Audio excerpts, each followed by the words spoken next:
የፕሮቴስታንት አስተምሮ አጥፍቶ ጠፊነት ይታይበታል እላለሁ። ተነሳና ስሙን እየጠራህ ተጠመቅ ከኃጢአት ታጥበሃል አላለው። ከኃጢአት ታጠብ ነው ያለው። ጊዮን ሆቴል ሄዶ ዝም ብሎ ስለተሞጫረቁ ይድናሉ እያለን አጋጣሚ ከተመቻቸለ ዝም ብሎ ማውራት ቤተክርስቲያን መሳደብ አሁን በዘመኑ አዋቂ ነው የሚያስብለው ነው። ብዙ ተከታይ ያላቸው የሚሳደቡት ናቸው። እኛ በመዳናችን ውስጥ ሰው በመዳን ውስጥ የራሱ ድርሻ አለው። ማርያምን ማመልክ ከሆነ እልፍ ጴንጤ ቢሰበሰብ ሌላውም ቤተ እምነት ማመልካትን ማርያም ልክድ አልችልም። በተለይ በፕሮቴስታንቱ ያሉ ሰዎች ይማሩበታል ብዬ አስባለሁ። ኑ አምላክ ይኑራችሁ የሚል በክርስቶስ ትምህርት ታነጹ፣ ከቅዱስ ፊት ርቃችኋል፣ ከአባቶች ትምህርት ርቃችኋል፣ የራሳችሁን ሐሳብ ይዛችኋል፣ በእግዚአብሔር ቃል ላይ የራሳችሁን ሐሳብ ጭናችኋል። ስለዚህ ኑ የሚል ጥሪ አለ ማለት ነው።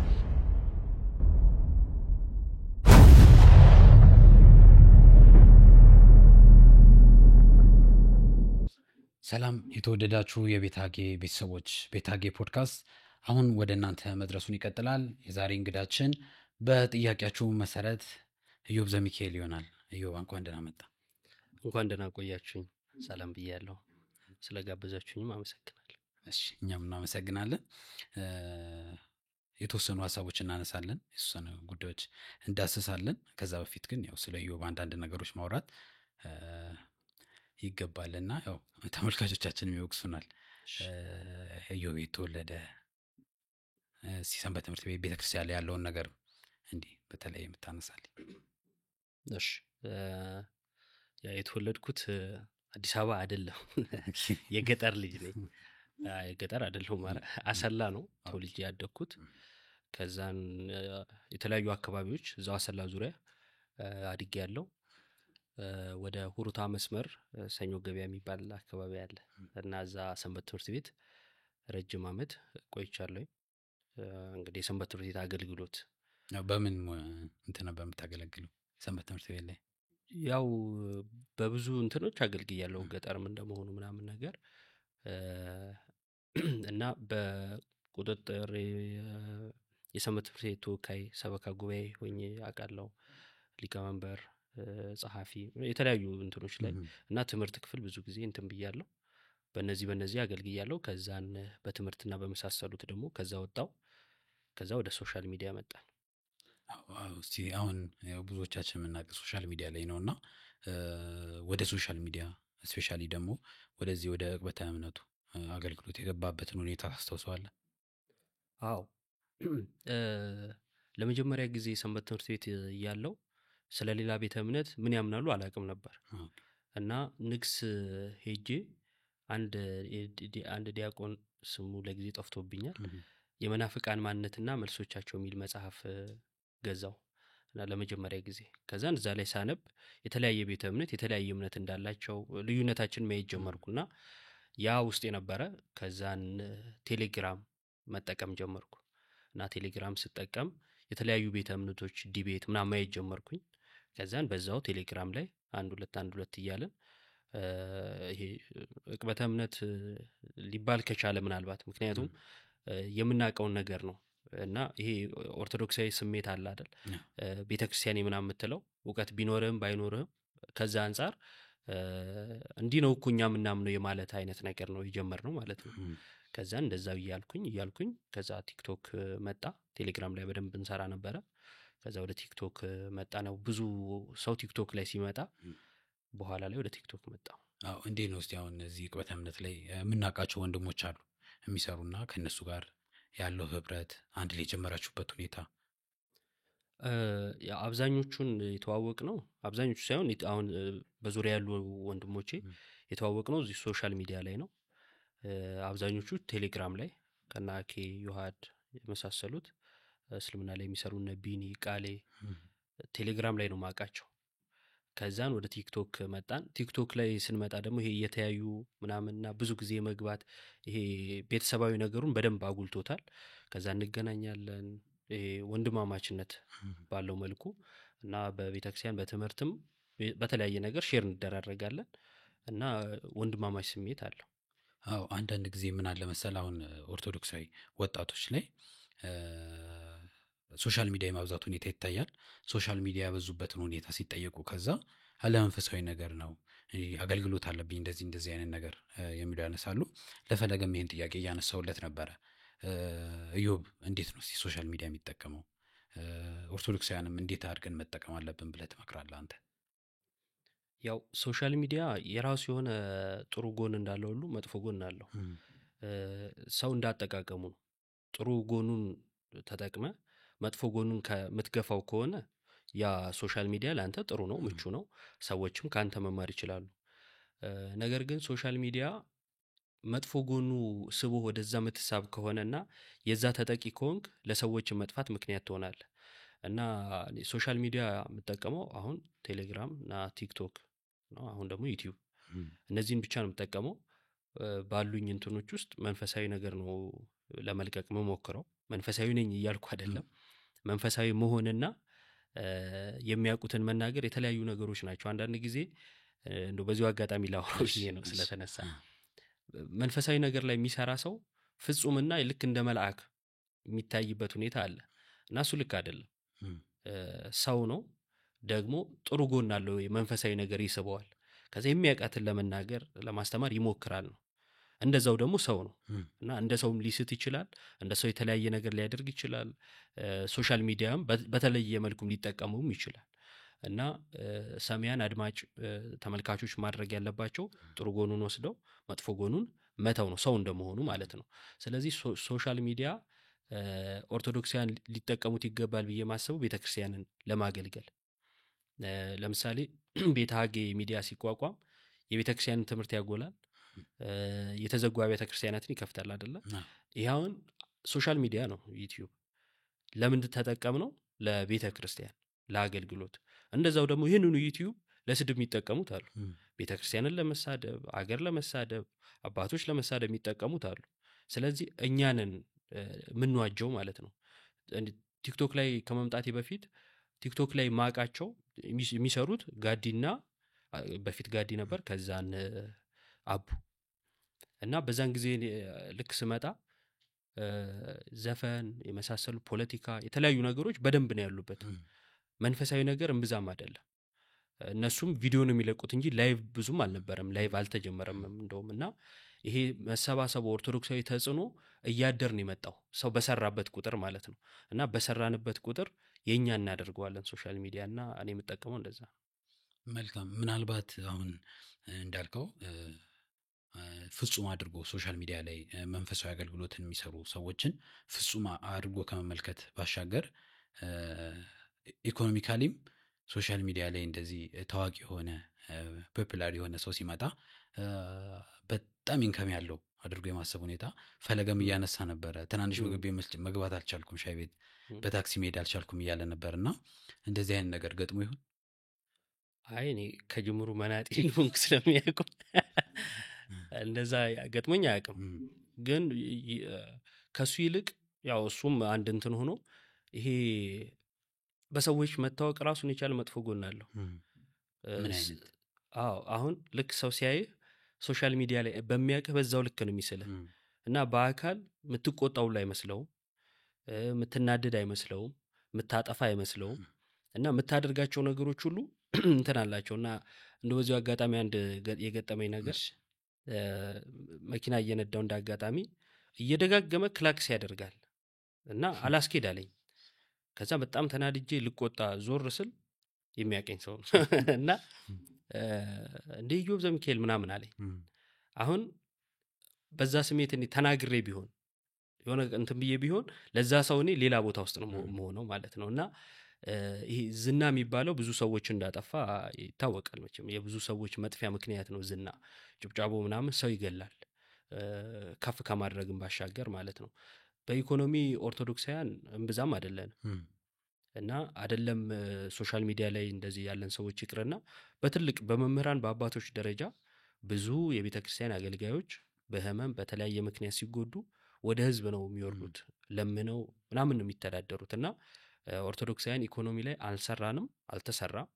ብዙ ልንሰራባቸው የሚገቡ ተጽዕኖ ልንፈጥርባቸው የሚገቡ ነገሮች ነበሩ፣ አልተደረጉም። የግብጽ ቤተክርስቲያን ብትመለከት የግብጽ ቤተክርስቲያን ያሉ ኦርቶዶክሳውያን ብዙ የሀገሪቱን ኢኮኖሚ ተቆጣጥረውታል። ስለዚህ የትኛውም ኦርቶዶክስ በኢኮኖሚ አይታለልም ማለት ነው። በቅርብ ጊዜ የምናስታውሰው ነው አይደል? ወደ ሰሜን በነበረው ጦርነት የሌላ ቤተ እምነት ተከታዮች ስንዴ ይዘው ሄደው ከዛን ደግሞ ኢየሱስን ተቀበሉ የሚል ድራማ ሲፈጥሩ ተመልክተናል። ይሄ አለመስራታችን በኢኮኖሚ አለመዳበራችን ያመጣብን ተጽዕኖ ነው። እና ሶሻል ሚዲያ ላይ ሰዎችን ስታዩ አደራ ባለሀብት እንዳይመስሏችሁ። አይደሉም፣ ያላቸው ይኖራሉ። ያ ማለት ግን እንደው ባለጸጋ በጣም ባለሀብት ነው ማለት አይደለም። ያን ያህል የተቸገረም ላይሆን ይችላል። ግን ከዚህ ጋር ባናገናኘው ራሱ ደስ ይለኛል። የሆነ ቦታ ላይ ይሄ ዝም ብሎ ድርቆሽ ምናምን ይሄ ምንድነው ቦምቦሊኖ ምናምን እየበላ የሚሄድ ውርደት አይደለም። ትልቅ ቦታም ቢገባም ጽድቅም አይደለም፣ ይሄ ትልቅነት ምልክትም አይደለም። እና ያው ሰው በዚህ መሸማቀቅ የለበትም። መልካም ጥሩ ሀሳብ አንስተ ነበር። አሁን ኦርቶዶክሳውያን ኢኮኖሚካሊ ያለን ፓርቲሲፔሽን ላይ እንደውም አንድ መምህር ምን ጽፎ ተመለከትኩኝ። ግብጽ ቤተክርስቲያን ላይ አንድ ተማሪ ትምህርት ቤት ሲመጣ በቃ በጣም ከፍ ባለ መኪና ከመጣ ከፍ ባለ ብራንድ ባለው መኪና ከመጣ ይሄ ልጅ የቄስ ልጅ ነው የሚባል እይታ ራሱ አለ። እና ካህናቱ ኢኮኖሚካሊ በጣም እንዲጎለብቱ ተደርጓል የሚል ነገር አለ። ጥሩ ሀሳብን ያነሳው። ከሶሻል ሚዲያው ሳንወጣ አንድ የመጨረሻ ጥያቄ ላንሳና ኢዮብ ምነው ይሄ ሶሻል ሚዲያ ላይ ባልወጣው ቢቀርብኝ ኖሮ ይሻለኝ ነበር ያለበት ጊዜ ተፈጥሮ ይሆን? እንደዛ አይነት እንትን ተፈጥሮብኝ አያውቅም። ግን ደግሞ ደብሮኝ ያውቃል ብዙ ጊዜ። ብዙ ጊዜ ቤተክርስቲያን ያዘነችበት ምናምን ጊዜ ነበር። ሶሻል ሚዲያ ላይ ደግሞ እርስ በርስም የተለያዩ ነገሮች ነበሩ እና እነዚህ ነገሮች አስደብረውኝ ያውቃሉ። ግን ደግሞ ይሄ ባልመጣው ምናምን እንዳልል የሚያደርገኝ ብዙ ደግሞ ያገኘሁባቸው ነገሮች አሉ።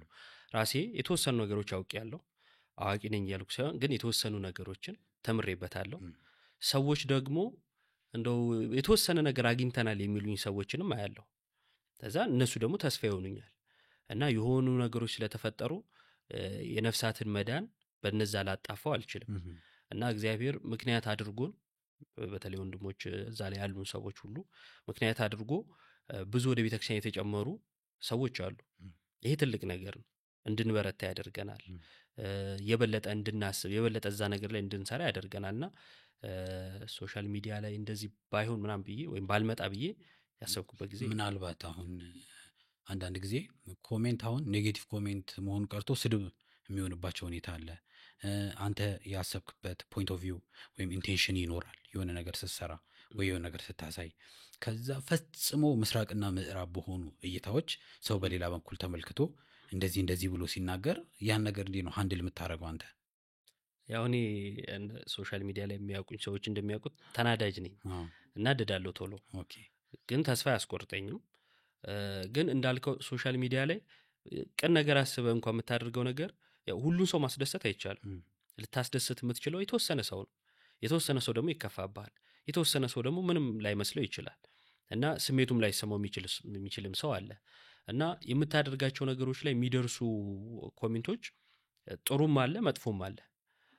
እኔ አሁን በትምህርት ለምሳሌ ትምህርት ላይ ሳወራ ብሳሳት እና ኮሜንት ቢሰጠኝ አይ እዚህ ላይ ልክ አይደለም ብባል እኔ ደስ ነው የሚለኝ። ለምን እኔ ልክ ሆኜ እንኳን ያ ሰው ቢሳሳት እኔ ልክ መሆኔን በቤተክርስቲያን ትምህርት ነው ላሳይ የምችለው። እኔ ብሳሳት ደግሞ ሌላ ትልቅ ቦታ ላይ ወደፊት እንኳን ብደርስ ያን ስህተት ይዤ ከመሄድ እዚሁ ያርሞኛል። ለኔ ትልቅ ነገር ነው ማለት ነው። ግን ሶሻል ሚዲያ በጣም ቀደም እንዳልኩ የሚያስጠላው ጎኑ ደግሞ ትምህርት ላይ ምናምን ይሉና ፐርሰናል ነው። ስድቦቹ ፐርሰናል ናቸው። ረገጣ ነው የሚባለው በቃና እሱ ያስጠላል። እንደ ክርስቲያን እንደ ኦርቶዶክሳዊ ስታስበው ኦርቶዶክሳዊ ማይንድ ሴት የለውም። ይሄ ትምህርት ላይ ከሆነ ትምህርት ነው። የአባቶች ትምህርት የመሳሰሉት ከቤተክርስቲያን ተጠቅሶ እዚህ ላይ ስተሃል ልትባል ይገባል። ሰው ነኝ ልሳሳት ይችላል፣ ፍጹም አይደለም። ሁሉን አዋቂ ነኝም አይባልም። የምናውቀው እጅግ በጣም ጥቂት ነገር ነው በመንፈሳዊ ዓለም ማለት ነው። ስለዚህ እነዚህ ነገሮች ልክ ነው፣ ያደክማሉ፣ ሰውንም ይጎዳሉ። እነሱ ነገሮች መቅረት መስተካከል አለባቸው። ግን አላስፈላጊ ኮሜንት እንጂ ገንቢውን ኮሜንቶች ደግሞ መቅረት የለባቸውም ብዬ ነው የማስበው። መልካም ውድ ተመልካቾቻችን ቆይታችን እንደቀጠለ ነው። እስቲ አሁን ደግሞ አንዳንድ ነገረ ሃይማኖታዊ ጉዳዮችን እናንሳ። የመጀመሪያ ማነሳው ሐሳብ ስለ ቅዱስ ትውፊት ነው። ትውፊት ምንድን ነው? መጀመሪያ ከመጽሐፍ ቅዱስ ጋር የሚያገናኘው ነገር ምንድን ነው? እስቲ ይህን ሐሳብ። እሺ ትውፊት የሚለው ቃል አስቀድሞ ቅብብሎሽ ውርርስ የሚለውን ሐሳብ የሚያስይዘን ቃል ነው። ትውፊት ከአባቶች የመጣ እኛ የተቀበልነው እሱ ትውፊት ይባላል። ኢቭን መጽሐፍ ቅዱሳችን እንኳን ትውፊት ነው፣ ማለትም በቅብብሎሽ የተቀበልነው ማለት ነው። ቤተክርስቲያን እንግዲህ አስቀድሞ ሐዋርያት ከጌታ ተማሩና ወንጌልን ለፍጥረት ሁሉ መስበክ ጀመሩ። ሲሰብኩ መጽሐፍ ቅዱስ አልነበረም፣ የአዲስ ኪዳን መጽሐፍት ማለት ነው። የብሉይ ኪዳን መጽሐፍት ነበሩ እና የአዲስ ኪዳን መጽሐፍ እየጠቀሱ አይደለም 3000 ነፍሳት ሲያጠምቁ ወይም ወደ ቤተክርስቲያን ሲጨምሩ የነበረው የተሰጣቸውን ሃይማኖት ነው። ይሁዳ መልእክት ላይ ምዕራፍ 1 ምዕራፍ ነው ያለው ቁጥር 3 ላይ ስለ መዳናችሁ ልጽፍላችሁ እጅግ ተግቼ ሳለሁ ለቅዱሳን አንድ ጊዜ ስለተሰጠ ሃይማኖት እንድትጋደሉ እየመከርኩ ጽፍላችኋለሁ ይላል። ለቅዱሳን አንድ ጊዜ የተሰጠ ምን አለ? ሃይማኖት የተሰጠ የሚለው ሐዋርያቱ ከጌታ ተቀብለዋል። ጳውሎስ በሌላም ስፍራ ቆሮንቶስ መጽሐፍ ላይ እኔ ከጌታ ተቀብያለሁ ይላል። ስለዚህ የተቀበሉትን እነሱ ደግሞ ለሌሎች ይሰጣሉ። ይሄ ትውፊት ይባላል እና በቤተክርስቲያናችን ትልቅ ትምህርት ነው። ክርስትናን ስናስብ ከትውፊት ከነጠል ነው ዛሬ የምናያቸው በክርስትና ስም የተደራጁትን ነው የምንሆነው። ምክንያቱም አንድ መጽሐፍ ይይዙና የተለያየ ነገር ያወራሉ። በምንድን ነው የሚዳኙት ስትል ትውፊት የላቸው። ሁሉም እንደፈለገ ነው የሚያምነው ማለት ነው። እንደተረዳው ይመላለሳል፣ እንደተረዳው ሃይማኖት ያደርገዋል። የኛ መረዳት ደግሞ እኩል ሊሆን አይችልም፣ ፍጹምም ሊሆን አይችልም። ስለዚህ መጽሐፍ ቅዱስን አንብበን ስንጨርስ የኛን መረዳት እንጭንበታለን ማለት ነው። ከትውፊት ከተነጠልን የሚገጥመን ይሄ ነው። ለምሳሌ ማርቆስ 16ን አንብበው ብዙ ሰዎች በተለይ ፕሮቴስታንት ውስጥ ጥምቀት ለድህነት የሚሉ አሉ። ጥምቀት ለድህነት አይደለም እምነት ብቻ ነው የሚሉም አሉ። ሁለቱ በምንድን ነው የሚዳኙት ካልክ በቅዱስ ትውፊት። ይሄ እኛ እምነት ነው። መጽሐፍ ቅዱስም ይሄን ያስተምረናል። አንዳንድ ጥቅሶችን አንስተን እናያለን። እነሱ ጋር ከሄድክ ግን ከትውፊት ስለተነጠሉ አንተም ባመንክበት እኔም ባመንኩበት አንድ የሚያደርገን ካውንስል ነው ብሎ ይቀመጣል ማለት ነው። ስለዚህ ከቅዱስ ትውፊት ከተነጠለ የአባቶች ትምህርትም የሐዋርያትንም ትምህርት ሊይዝ አይችልም ማለት ነውና ትውፊት ይሄ ነው። ኦኬ ትውፊት ስንል አሁን ለምሳሌ በቃል የሚወረስ ትራዲሽን ነው ወይስ በጽሁፍ ያለ ነገርም ትውፊት ሊባል ይችላል? እንዴት ነው የምንረዳው? ትውፊት በቃል ያለ ለምሳሌ ሐዋርያት ሁሉም መጽሐፍ አልጻፉም። የአዲስ ኪዳን ጽሁፍን ስንመለከት 4 ወይ 5 የሚሆኑት ናቸው የጻፉት። ሌሎቹ አላስተማሩም ወይ? ሌሎቹ ሂዱ ለፍጥረት ወንጌልን ሁሉ ስበኩ የተባለው አይመለከታቸውም ወይ ብለህ ስትጠይቅ ይመለከታቸዋል። 12 ሐዋርያትን መረጠና ከዛን ሂዱ ብሎ ነው የላካቸው። 12ቱም ግን አልጻፉም። ታዲያ የሌሎቹ ትምህርት የት አለ ካልክ በቅዱስ ትውፊት ነው ያለው። ትውፊት በጽሁፍ ያለውንም በቃል ያለውንም የሚተላለፍ እንደመሆኑ ትውፊት የሚለው ቃል መተላለፍን እንደማሳየቱ ሁለቱንም ያመለክታል። ሁለቱም የሚተላለፉ እንደመሆናቸው ማለት ነው። ለምሳሌ በቅዳሴያችን ያለ ስርዓት በአባቶች ያለ ነው። ይሄን ስርዓት እየተወራረሰ እኛ ጋር ደርሷል። በመጽሐፍ ቅዱስ ያለው አረዳድ ጽሁፉ አይደለም። ጽሁፉን ብቻ ከነጠል ነው ቅዱስ ልንለው ሁሉ ነው ማንችለው። ምክንያቱም ምን ይደረጋል? ለምሳሌ መጽሐፍ ቅዱስን ቅዱስ ያሰኘው የእግዚአብሔርን ሐሳብ መያዙ ነው አይደለ? እንጂ ዝም ብሎ መጽሐፍ ነጥለን የሆነ ወረቀትን ከዛን የሆነ ጥቅስ ጽፈበት ይሄ መጽሐፍ ቅዱስ ነው ልትለው አትችልም። ልክ ነው። የእግዚአብሔር ሐሳብ ያለበት መጽሐፍ ያለው በቤተክርስቲያን ውስጥ ነው። ይሄን ከቅዱስ ትውፊት ከነጠልከው ሌሎቹ ጋር እንዳለው ዝም ብሎ የራሳቸው መተዳደሪያ ደንብ ነው የሚያደርጉት። የእግዚአብሔርን ሐሳብ ያወጡና የራሳቸውን ስለሚጨምሩ ማለት ነው። ስለዚህ ትውፊት ሁለቱንም ይይዛል። ስለዚህ መጽሐፍ ይጻፋል። ያ መጽሐፍ ዘር አለው፣ ጥሬ ዘር አለው፣ ይነበባል፣ ትርጉም አለው፣ ይተረጎማል፣ ከዛ ምስጢር አለው፣ ይመሰጠራል። ከዛ ኦርቶዶክሳዊ አረዳድ መያዝ አለብን ማለት ነው። ይህ ኦርቶዶክሳዊ ማይንድ ሴት በትውፊት እየተቀባበለ የሚመጣ ነው። እሺ እንደዛ ከሆነ አንዳንድ ጊዜ ትውፊት የማይቀበሉ ወገኖች አሉ። ትውፊት አያስፈልግም ያለና ያለ እጃችን ላይ ያለው መጽሐፍ ቅዱስን አንብበን መንፈስ ቅዱስ ይገልጻል መረዳት አለብን ብለው የሚያምኑ አሉና ትውፊትን እንድንቀበል መጽሐፍ ቅዱስ ምን ይለናል? አንደኛ። ሁለተኛ ትውፊትን እንድንቀበልስ ኤርሊ ቸርች ፋዘርስ ወይም ደግሞ ሐዋርያነ አበው ይህንን ነገር ምን ብለው አልፈው ይሆን? ስለዚህ የተሰጠ ነገር ካለ ሲናንሳ። እሺ አስቀድሞ ትውፊትን አለመቀበል ቅድም የሚያመጣውን ችግር አይተናል። ትውፊትን አንቀበልም ሲሉ ከእግዚአብሔር ሐሳብ ነው የሚርቁት። ትውፊትን መቀበል ደግሞ የሐዋርያትን አረዳድ መቀበል ነው። ለምሳሌ ጳውሎስ ለሮሜ ክርስቲያኖች የተጠመቃችሁ ሁላችሁ ክርስቶስን ለብሳችኋል እያለ ይጽፍላቸዋል። በጻፈላቸው ጊዜ አይደለም የተጠመቁት። አስቀድመው ተጠምቀዋል። ከዛ በኋላ መልእክት ሲጽፍላቸው ነው የተጠመቃችሁ ክርስቶስን ለብሳችኋል፣ በሞትና በትንሣኤው አንድ ሆናችኋል እያለ የጥምቀትን ቴዎሎጂ የሚያብራራላቸው ማለት ነው። አስቀድሞ ታዲያ ጽሑፉ ሳይኖር የሮሜን መልእክት ሳያነቡ እንዴት አምኖ ተጠመቁ?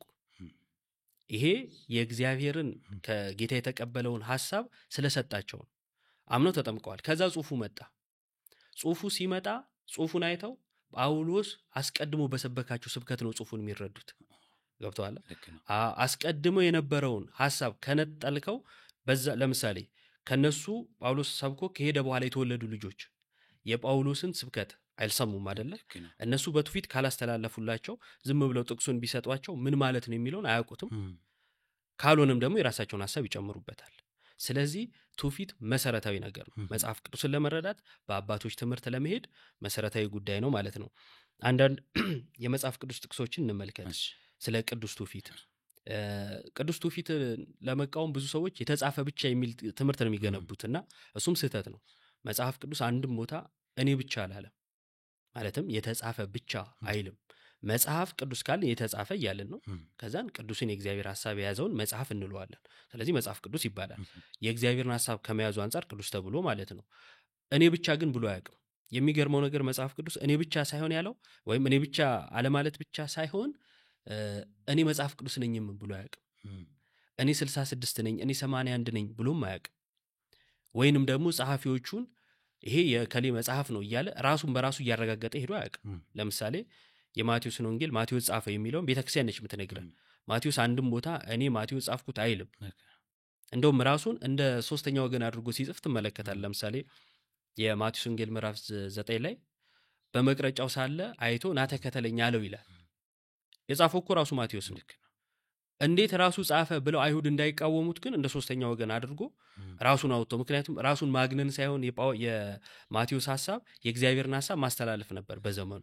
ስለዚህ ማቴዎስ የጻፈውን ቤተክርስቲያን ግን ይሄ ማቴዎስ ጽፎታል ብላ በዘመኑ ኖስቲክ መናፍቃን የተለያዩ ወንጌላትን ይጽፉ ነበር። ከ40 በላይ ወንጌላትን ጽፈው እነዚህ ወንጌላት ናቸው ይሉ ስለነበረ ለይታ ይሄ ነው የማቴዎስ ብላ የራሷን 4 ወንጌላት ሌሎቹን መልእክታት ትናገራለች ማለት ነው። ከዛ አንጻር የዮሐንስ መልእክት ዮሐንስ በመልእክቱ እንደዚህ ይላል። ሁለተኛ ዮሐንስ ምዕራፍ 1 ቁጥር 12 ላይ እንድጽፍላችሁ የምፈልገው ብዙ ነገር ሳለ በወረቀትና በቀለም ልጽፈው አልወድም። ዳሩ ግን ደስታችሁ ፍጹም እንዲሆን ወደ እናንተ ልመጣ አፍ ለአፍም ልናገራችሁ እወዳለሁ ይላል። ሊጽፈው ይችላል፣ ግን ብጽፈው በጣም ብዙ ነገር ናቸው የሚጻፉት። ከዛ ምን አለ? ብዙ ልጽፍላችሁ የምፈልገው ብዙ ነገር አለና በወረቀትና በቀለም ልጽፈው አልወድም፣ አፍ ለአፍ ልነጋገራችሁ አለ። የጻፈው አለ፣ ይሄኛውን ግን ልጽፈው አልወድም፣ አፍ ለአፍ ነው ልናገራችሁ መወደው ብሏል። ስለዚህ አፍ ለአፍ ተነጋግሯቸው ወይም ሰብኳቸዋል፣ አስተምሯቸዋል ማለት ነው። ስለዚህ የተጻፈን ብቻ እንዲቀበሉ አይደለም የነገራቸው። ይኸው ጽፌላችኋለሁ ይሄ በቂ ነው ሶላ ስክሪፕቹራ አላለም። ያለው ምንድነው? አፍ ለአፍም እነጋገራችኋለሁ። ስለዚህ እኛ የማን ልጆች ነን ሲባል ዮሐንስ በመልእክቱ የነገር እንቀበላለን፣ ትውፊት እንቀበላለን። የተጻፈ ብቻ የሚለውን ደግሞ የስህተት ትምህርት እንገፋለን ማለት ነው። በጢሞቴዎስ መልእክቱ ደግሞ ጳውሎስ እንደዚህ ይላል። ሁለተኛ ጢሞቴዎስ ምዕራፍ 2 ቁጥር 1 ላይ እንግዲህ ልጅ ሆይ አንተ በክርስቶስ ኢየሱስ ባለው ጸጋ በርታ፣ ብዙ ሰዎች የመሰከሩለት ከእኔም የሰማኸውን ለሌሎች ደግሞ ሊያስተምሩ ለሚችሉ ለታመኑ ሰዎች አደራ ስጥ ይላል። ከኔ የሰማኸውን አለ ጢሞቴዎስ ከጳውሎስ ነው የተማረው። የመንፈስ ልጁ ነው ጢሞቴዎስ። ከእርሱ የሰማውን ለሌሎች ለታመኑ ሰዎች ነው የሚሰጠው። በነገራችን ላይ ሃይማኖት ለምሳሌ ይሁዳ ቅድም የጠቀስ ነው ማለት ነው። አንድ ጊዜ ፍጹም የሆነ ሃይማኖት እንደተሰጠ ይናገራል አይደለ? ያን መርጦ ለታመኑት ነው የሰጠው ጌታ ኢየሱስ። ለህዝብ ሁሉ አልሰጠም። 12ቱን ሐዋርያት መረጠና ስልጣንን ሰጣቸው። ድዌ መፈወስ የመሳሰሉትን ስልጣን ሰጣቸው። በሰማይና በምድርም ስልጣን ሰጠዋችሁ ይላቸዋል። ኃጢአትን ይቅር ማለት እነዚህን የማሰር የመፍታት ስልጣን ሰጠዋችሁ ይላቸዋል። ይህን ስልጣን የሰጣቸው ለተመረጡት ነው። እነሱም የሚሰጡት ለተመረጡት ነው፣ ማለትም ለታመኑ ሰዎች። ምክንያቱም ጉዳዩ የሆነ ገንዘብ ስለማስተላለፍ አይደለም፣ ሃይማኖት ነው። ሃይማኖት ደግሞ በስርዓት የሚጠበቅ ነው። ከአባቶች ትምህርት ካለመውጣት ወይም የአባቶችን ትምህርት ሳይገፉ የሚጠብቁት ስለሆነ ማለት ነው። ከዛ አንጻር እንደዚህ ሲለው እንመለከታለን። ጳውሎስ ራሱ ቅድም የጠቀስኩትን እኔ ከጌታ ተቀብያለሁ የሚለውን አንደኛ ቆሮንቶስ ምዕራፍ 11 ላይ እንደዚህ ይላል ቁጥር 23 ላይ ለእናንተ ደግሞ አሳልፌ የሰጠሁትን እኔ ከጌታ ተቀብያለሁና ይላል። ጳውሎስ አሁን ከጌታን የተቀበለው ከዛ ግን ምን አለ? እኔ ለእናንተ አሳልፌ የሰጠሁት አለ። ቅብብሎሽ ማለት ይሄ ነው፣ ትውፊት ይሄ ነው። ስለዚህ አሳልፎ የሰጠው ምንድን ነው? ከጌታ የተቀበለው ጌታ ኢየሱስ አልፎ በተሰጠበት በዚያች ሌሊት እንጀራን አንስቶ አመሰገነ፣ ቆርሶም እንካችሁ ብሉ፣ ይህ ስለ እናንተ የሚሆነው ሥጋዬ ነው፣ ይህን ለመታሰቢያ ያድርጉት አለ። እንዲሁም ከእራት በኋላ ጽዋን ደግሞ አንስቶ ይህ ጽዋ በደሜ የሚሆን አዲስ ኪዳን ነው፣ በጠጣችሁ ጊዜ ሁሉ ይህን ለመታሰቢያ ያድርጉት አለ ይላል። አሁን እዚህ ጋር ልንይዘው የምፈልገው ነገር ምንድን ነው? እሱ ከጌታ የተቀበለው ነገር አለ፣ እሱ ደግሞ አሳልፎ ሰጥቷቸዋል። ከዛ ዝቅ ብሎ ስለ ሥጋና ደሙ ይናገራል። ስለዚህ የሥጋና ደሙ ሚስጥር ቅዱስ ቁርባን ከጌታ የተቀበለው ነው። መሀል ላይ መታ አያስፈልግም መታሰቢያ ብቻ ነው ምሳሌ ነው ምናምን ልትል አትችልም ማለት። ምክንያቱም እሱ ከጌታ ተቀብሏል። ደግሞ ይዞ ተቀብሎ ብቻ አልተወም፣ አሳልፎ ሰጥቶታል ለሌሎች። ምክንያቱም የመዳኛ ሚስጥር ስለሆነ ማለት ነው። እዚሁ ጋር ካነበብነው አይቀር ግን መታሰቢያ የሚለውን ስለሚጠቅሱት አስቀድሞ መታሰቢያ የሚለውን ሥጋና ደም ብሎታል። ይህ ሥጋዬ ነው ካለ በኋላ ነው መታሰቢያ ያለው። ምኑ ነው ለመታሰቢያ የምናደርገው? የጌታን ሥጋና ደም መቀበልን እንጂ ሥጋና ደም አይደለም አይልም። አስቀድሞ ይህ ሥጋዬ ነው ካለ በኋላ ይህን ለመታሰቢያ ያደርጉታል። ይህ የተባለው ሥጋው ስለሆነ ሥጋውን ለመታሰቢያ ያደርጉታል ከሆነ እኛ የምናደርገው እንደዛ ነው። ምን ማለት ነው መታሰቢያ ከተባለ ደግሞ ማሰብ፣ መመስከር፣ ሞቱን መናገር ነው ይላል እዚሁ ቆሮንቶስ መጽሐፍ ላይ። ይህን በበላችሁ ጊዜ ሞቱን ትናገራላችሁ ስለሚል ማለት ነው። ስለዚህ ከቅዱስ ትውፊት አንጻር መጽሐፍ ቅዱስ እንዲህ ይላል፣ ከብዙ በአጭሩ ማለት ነው። ሄራኔስ ደግሞ አንድ የሚያስቀምጠው ነገር አለ። ሐዋርያት በዚያን ጊዜ መጀመሪያ ወንጌልን ሰበኩ። ቅድም ያልነው የአዲስ ኪዳን መጽሐፍ ከመጻፋቸው በፊት ወንጌልን ሰብከው ነበር። ከዛ በኋላ ነው የአዲስ ኪዳን መጽሐፍት የመጡት። ስለዚህ ምን አለ? ሐዋርያት በዚያን ጊዜ መጀመሪያ ላይ ወንጌልን ሰበኩ፣ በኋላ ግን በእግዚአብሔር ፍቃድ የእምነታቸውን መሰረትና አምድ ይሆን ዘንድ በቅዱሳት መጽሐፍት ውስጥ ጽፈው ለእኛ ሰጡን ይላል። አስቀድሞ የነበረው ስብከት ነው በጽሁፍ የመጣው። በጽሁፍ የመጣው አስቀድሞ የነበረው ስብከት ከሆነ በጽሁፍ የምናገኘውን አስቀድሞ ከነበረው ስብከት ጋር ማመሳከር አለብን፣ እርሱም ከቅዱስ ትውፊት ጋር ማለት ነው። ስለዚህ በዚህ መልኩ የሚታይ ነው። መልካም። አሁን መጨረሻ ላይ እንደውም ሄሬኔዎስን አንስታልና የፖሊካርፐስ ተማሪ ነው ቅዱስ ሄሬኔዎስ፣ የቅዱስ ዮሐንስ ደቀ መዝሙር የነበረው። ስለዚህ ቅርበት አለው ለጌታም ለሐዋርያትም ቅርበት ያለው አባት ነው። እሺ፣ በጣም እናመሰግናለን። አባቶችም መጽሐፍ ቅዱስም ስለ ትውፊት ይህን ይላል። ትውፊትን አልቀበልም ማለት ጎዶሎነትን ያመጣል ማለት ነው። መልካም። እሺ፣ ሌላ እማነሳለ ጥያቄ እንግዲህ ቅዱስ ትውፊት የምንቀበለው መጽሐፍ ቅዱስ የምናምነው የቤተ ክርስቲያን አልቲሜት ጎል ኦፍ ድህነት ነው እና ስለ ድህነት የተወሰነ ሀሳብ ላንሳና እኛ በመዳናችን ውስጥ ሰው በመድኃን ውስጥ የራሱ ድርሻ አለው ወይ? እስቲ ይህን ነገር ሰው የራሱ ድርሻ አለው ወይ የሚለው ጋር ከመሄዳችን በፊት ድህነት ምንድን ነው የሚለውን በትንሹ እናንሳት። ድህነት መዳን ከሆነ ነገር መዳን ነው። በሁለት ነገር ሊታይ ይችላል። ለምሳሌ የሥጋ ፈውስን እስራኤላውያን ለምሳሌ ከግብፅ ሲወጡ ከፈርዖን ድነዋል እንላለን። ኢየሱስ ክርስቶስ ደግሞ በሞቱ አድኖናል እንላለን። ሁለቱ የተለያዩ ነገሮች ናቸው። ያ የሥጋ ፈውስ ነው፣ ከባርነት መውጣት ነው። ይሄ ደግሞ የዘላለም ሕይወት ነው። ከዘላለም ሞት ወደ ዘላለም ሕይወት መምጣት ነው። ስለዚህ የትኛውን ድህነት እያወራን ነው የሚለው መሰረታዊ ነገር ነው ማለት ነው። አሁን እያወራን ያለ ነው የዘላለም ሕይወት ያገኘንበትን በክርስቶስ ዳግም የተፈጠርንበትን መዳን ነው። እርሱ ጋር ከመምጣታችን በፊት ግን ውድቀት አለ። መዳን ያስፈለገን ስለወደቅን ስለሆነ ማለት ነው። ውድቀት እንዴት መጣ ከተባለ እግዚአብሔር አዳምና ሔዋንን ፈጠራቸውና በገነት ያለውን ሁሉ ነገር እንዲመገቡ እንዲያደርጉ ከፈቀደላቸው በኋላ ግን ትእዛዙን መጠበቃቸውን አለመጠበቃቸውን ይፈትናቸው ዘንድ አንድ ፍሬን እንዳይበሉ ከዕፀ በለስ እንዳይበሉ ከለከላቸው። ይሄ ለአዳም ቢጠብቀው ዘላለማዊ ሆኖ የሚቀርበት፣ ባይጠብቀው ደግሞ ሞትን የሚሞትበት ትእዛዝ ነው። ስለዚህ አዳም በለሷን በመብላት በመዋጥ በማኘኩ ጉዳይ አይደለም የሳተው፣ እግዚአብሔርን አልታዘዝ በማለቱ ነው የሳተው ማለት ነው። ልክ ሲስት አስቀድሞ እንዳለው ሞትን ትሞታለህ ብሎታልና ሞትን ሞተ አዳም ማለት ነው። አስቀድሞ ግን በምን መልክ ነበር የተፈጠረው? በእግዚአብሔር መልክ አይደል? የዘፍጥረት ላይ ስናይ ምዕራፍ 2 ቁጥር 26 ላይ እግዚአብሔርም ሰውን በመልካችን እንደ ምሳሌያችን እንፍጠር አለ ይላል። ስለዚህ ሰው የተፈጠረው በእግዚአብሔር መልክ ነው። ልክ አዳም ትእዛዝን ስቶ ወይም ከትእዛዝ ወጥቶ ካጠፋ በኋላ ልጆችን ሲወልድ ግን በራሱ መልክ ነበር የወለዳቸው። ማለትም እርሱ በበደል የእግዚአብሔርን መልክ አጥፍቶታል፣ ከራሱ ላይ ተሰጥቶት የነበረውን አጥቶታል፣ ጸጋውን አጉድሏል ማለት ነው። ከዛን ሲወልድ ልክ እንደሱ ከጸጋ የተጓደሉ መወለድ ጀመሩ ማለት ነው። በዛም በሮሜ መልእክቱ ላይ ጳውሎስ እንደሚናገረው በአንድ ሰው ኃጢአት ወደ ዓለም ገባ ይላል አይደለ?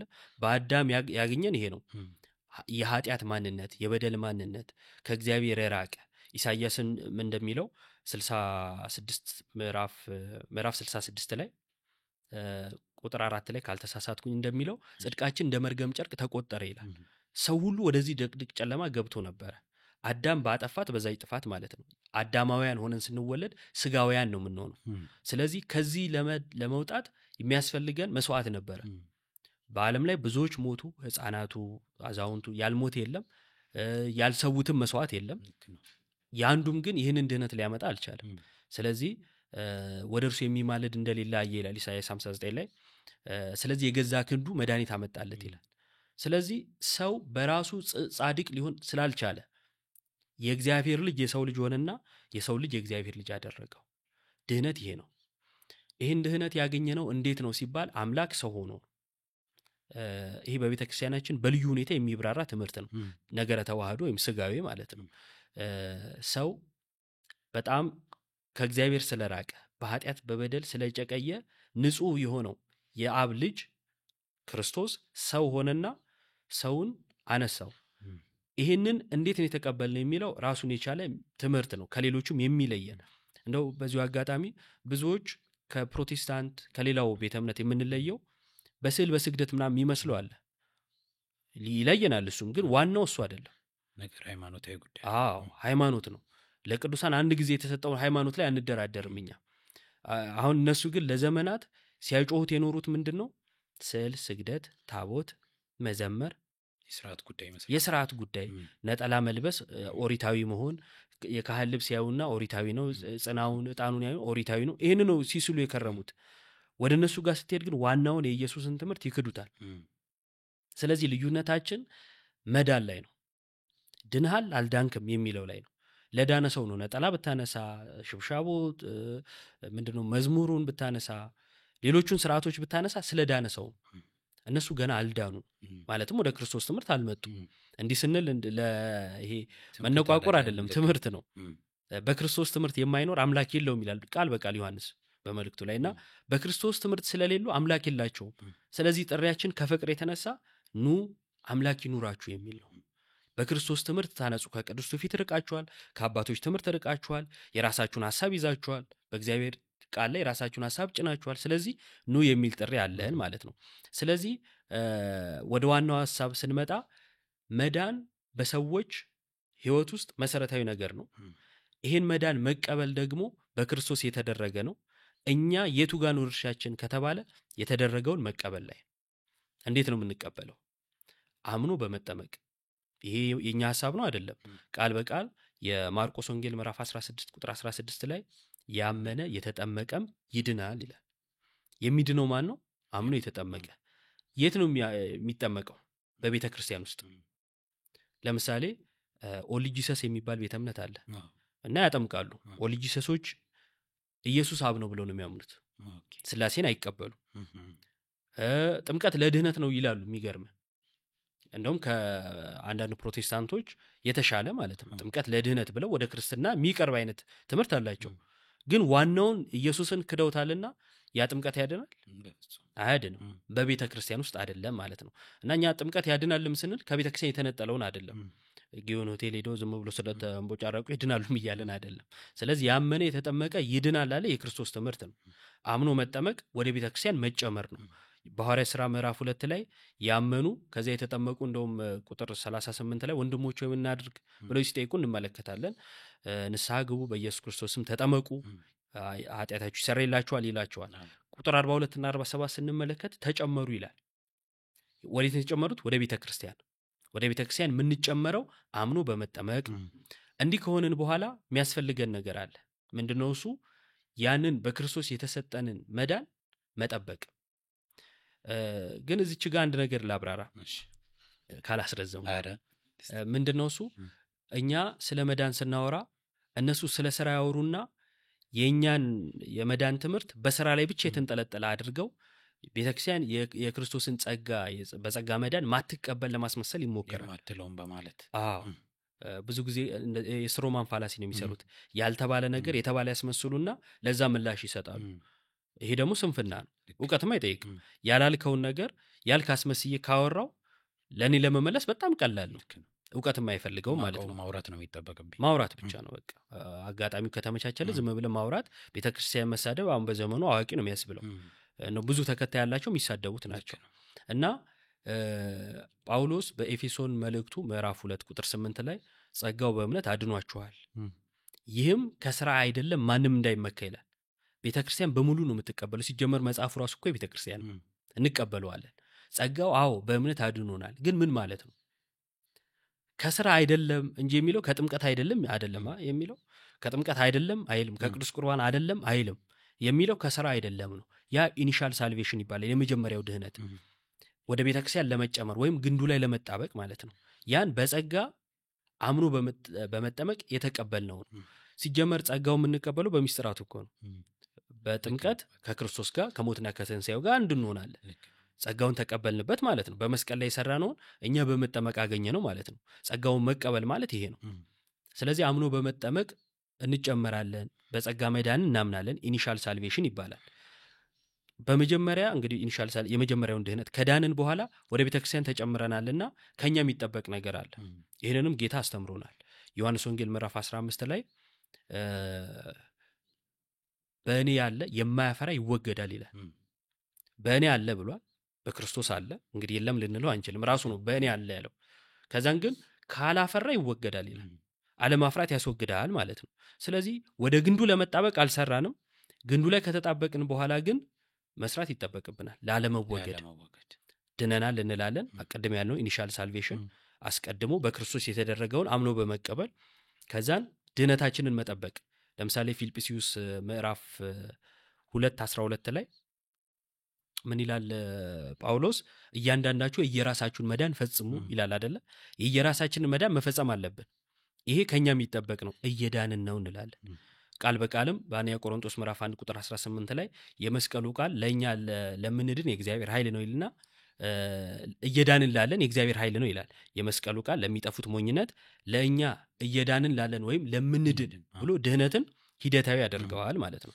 የእግዚአብሔር ኃይል ነው ይላል ከዛን ደግሞ መጽናት አለብን አይደለ እስከ መጨረሻው ይጸና ይድናል ይላል የማቴዎስ ወንጌል ምዕራፍ 24 ቁጥር 13 ላይ ድህነት ይሄ ነው ይሄን ድህነት በክርስቶስ የተፈጸመውን ተቀበልን ከዛ ከኛ የተጠበቀውን ነገር አየን ምንድነው እሱ በነፃ ምንም ሳናደርግ ወዶን ሞቶልን የሰጠንን ድህነት እኛ ተቀበልና ፈጸምነው ማለት ከሱ ጎሎ ሞላ ነው ማለት ሳይሆን ያንን በህይወታችን ላይ ኖርንበት ማለት ነው ቆሮንቶስ መጽሐፍ ላይ አንደኛ ቆሮንቶስ ምዕራፍ 11 ላይ ቁጥር 1 ላይ እኔ ክርስቶስን እንደምመስል እናንተ እኔን ምሰሉ ይላል ይሄ ቲዮስስ ይባላል በቤተክርስቲያናችን ትምህርት ሱታፊ አምላክ ማለት ነው ክርስቶስን መምሰል ይሄ የክርስትና ትልቁ ግብ ነው ትምህርት ነው ክርስቶስን እየመሰሉ መኖር ስለዚህ ስራ ያስፈልገው እዚህ ጋር ነው የኛም ድርሻ ያስፈልገው እዚህ ጋር ነው ስለዚህ ከግንዱ ተጣብቆ ለመኖር የራሳችን ድርሻ ያስፈልጋል አዎ ፍሬ ማፍራት ግዴታ ነው ካላፈራ ትቆረጣለህ ይላል እንደውም አባቴ ያስወግደዋል ነው የሚለው ላለመወገድ የግዴታ መስራት አለብን መልካም እንግዲህ ቅድም እንዳነሳው አንተም ለድህነት መሰረታዊ ከሆኑ ጉዳዮች መካከል ያው ምስጢራት ቤተክርስቲያንን መፈጸም ዋናኞቹ ናቸው ከዛም መካከል ምስጢረ ቁርባን አንዱ ነው የዘላለም ሕይወት በሱ የምናገኘውና የዮሐንስ ራእይ ምዕራፍ 1 ቁጥር 6 ላይ ለወደደን ከኃጢአታችንን በደሙ ላጠበን መንግስትም ለአምላኩና ለአባቱ ካህናት እንድንሆን ላደረገን ለእርሱ ከዘላለም እስከ ዘላለም ክብር ይሁን ብሎ ቅዱስ ዮሐንስ ይናገራል አሁን እችን ቃል በመያዝ ለአምላኩና ለአባቱ ካህናት እንድንሆን ላደረገን የምትለውን ቃል በመያዝ ሁላችንም ካህን ነን ለአባቱ ካህናት አድርጎናል የሚል ቃል ይነሳልና እስቲ ስለዚህ ነገር ሁላችንም ካህናቶች ነን አሁን እዚህም ጋር ቤተክርስቲያንን በሌላ መልኩ ይመሳልና አንዱን በአንዱ የማጣፋት እንደውም ብዙ ጊዜ ንጽጽር ላይ ወይም ቲክቶክ ላይ እንትን ስንል የፕሮቴስታንት አስተምሮ አጥፍቶ ጠፊነት ይታይበታል እላለሁ። እሺ ይሄን ያገላለጽ ነው። ምን ማለት ነው? አንተ ጋር ስተት ከሆነ እኔም ጋር ስተት ነው፣ ወይም እኔ ጋር ስተት ነው ካልከኝ ያንተም ስተት ነው የማለት ማለት ነው። ለምሳሌ ልዩ ክህነትን ላለመቀበል ሁላችንም ካህን ነን የሚለውን መሸፈኛ ያደርጉታል። ሁለቱ በራሱ አንዱ አንዱን ለመሸፈን የሚሆን አይደለም። ግን አስቀድሞ ትምህርቱ ምንድነው የሚለው እኔ ካህን ማለት አገልጋይ ማለት ነው። ስለዚህ ከአገልግሎት አንጻር የሚታይ ነው። ልዩ ክህነት አለ፣ ለክርስቲያኖችም የተሰጠ ክህነት አለ፣ ወይም ካህን የመባል ማለት ነው። ራእይ ላይ ያለው እሱ ያንን ያመለክታል። አስቀድሞ በብሉይ ኪዳን ያለውን እናንሳ። በብሉይ ኪዳን ያለውም ተመሳሳይ ስለሆነ በኦሪት ዘጸአት ላይ ቁጥር 19 እንዲህ ይላል። ምዕራፍ 19 ቁጥር 5 ላይ አሁንም ቃሌን በእውነት ብትሰሙ ኪዳኔን ብትጠብቁ ምድር ሁሉ የኔ ናትና ከአሕዛብ ሁሉ የተመረጠ ርስት ትሆናላችሁ፣ እናንተም የካህናት መንግስት፣ የተቀደሰ ሕዝብ ትሆናላችሁ። ለእስራኤል ልጆች የምነግራቸውን ቃል ይህ ነው ይላል። ምን አላቸው? የቁጥር 6 ላይ እናንተም የካህናት መንግስት፣ የተቀደሰ ሕዝብ ትሆናላችኋል። የካህናት መንግስት። ስለዚህ ሕዝቡ እንደ ሕዝብ ምን ተብሏል? እስራኤላውያን ለእግዚአብሔር የተመረጡ፣ እግዚአብሔር ወደ ተስፋይቱ ምድር የሚያገባቸው የእግዚአብሔር ሰዎች ነበሩ አይደለ? በግርዘትም ከሌላው ከአሕዛብ ሁሉ ተለይተዋል። ስለዚህ እነሱ የተመረጡ ከመሆናቸው የእግዚአብሔር ሕዝብ ከመሆናቸው አንጻር የመንግስት ካህናት ተብለዋል። ልዩ ክህነትን ደግሞ ሲሰጥ እንመለከታለን። ሁሉ ካህን ስለሆነ ልዩ ክህነት የለም የሚለው ሐሳብ ስህተት ስለሆነ ማለት ነው። ከዛን ደግሞ በኦሪት ዘጸአት ምዕራፍ 28 ላይ ልዩ ክህነትን እግዚአብሔር ሲሰጥ እንመለከታለን። ምን ይላል? አንተም ይላል ለሙሴ ነው፣ ወንድምህን አሮንን ከእርሱ ጋር ልጆቹን ከእስራኤል ልጆች መካከል ለይተህ ይላል ካህናት የሆኑልኝ ዘንድ ወደ አንተ አቅርብ ይላል። ከህዝቡ ለይቶ ካህናት የሆኑለት ዘንድ አቅርብ። ስለዚህ ከህዝቡ የተለዩ ምን አሉ ማለት ነው? ካህናት አሉ። የሌዊ ዘሮች ለምሳሌ ካህናት ናቸው። የሌዊ ዘር ክህነት የህዝቡን ክህነት አልሸፈነውም። ህዝቡ ካህን ከመባሉ አንጻር ህዝቡም ካህን ከመባሉ አንጻር የሌዊን ክህነት አልሸፈነውም። ወደ አዲስ ኪዳን ስንመጣ ደግሞ ራእይ ላይ አሁን ያነበብከው መንግስትም ለአምላኩና ለአባቱ ካህናት እንሆን ዘንድ ላደረገን ለእርሱ ከዘላለም እስከ ዘላለም ድረስ ክብርና ኃይል ይሁን አሜን ይላል። ለአባቱና ለአምላኩ ካህናት እንሆን ዘንድ ይላል። ምን ማለት ነው?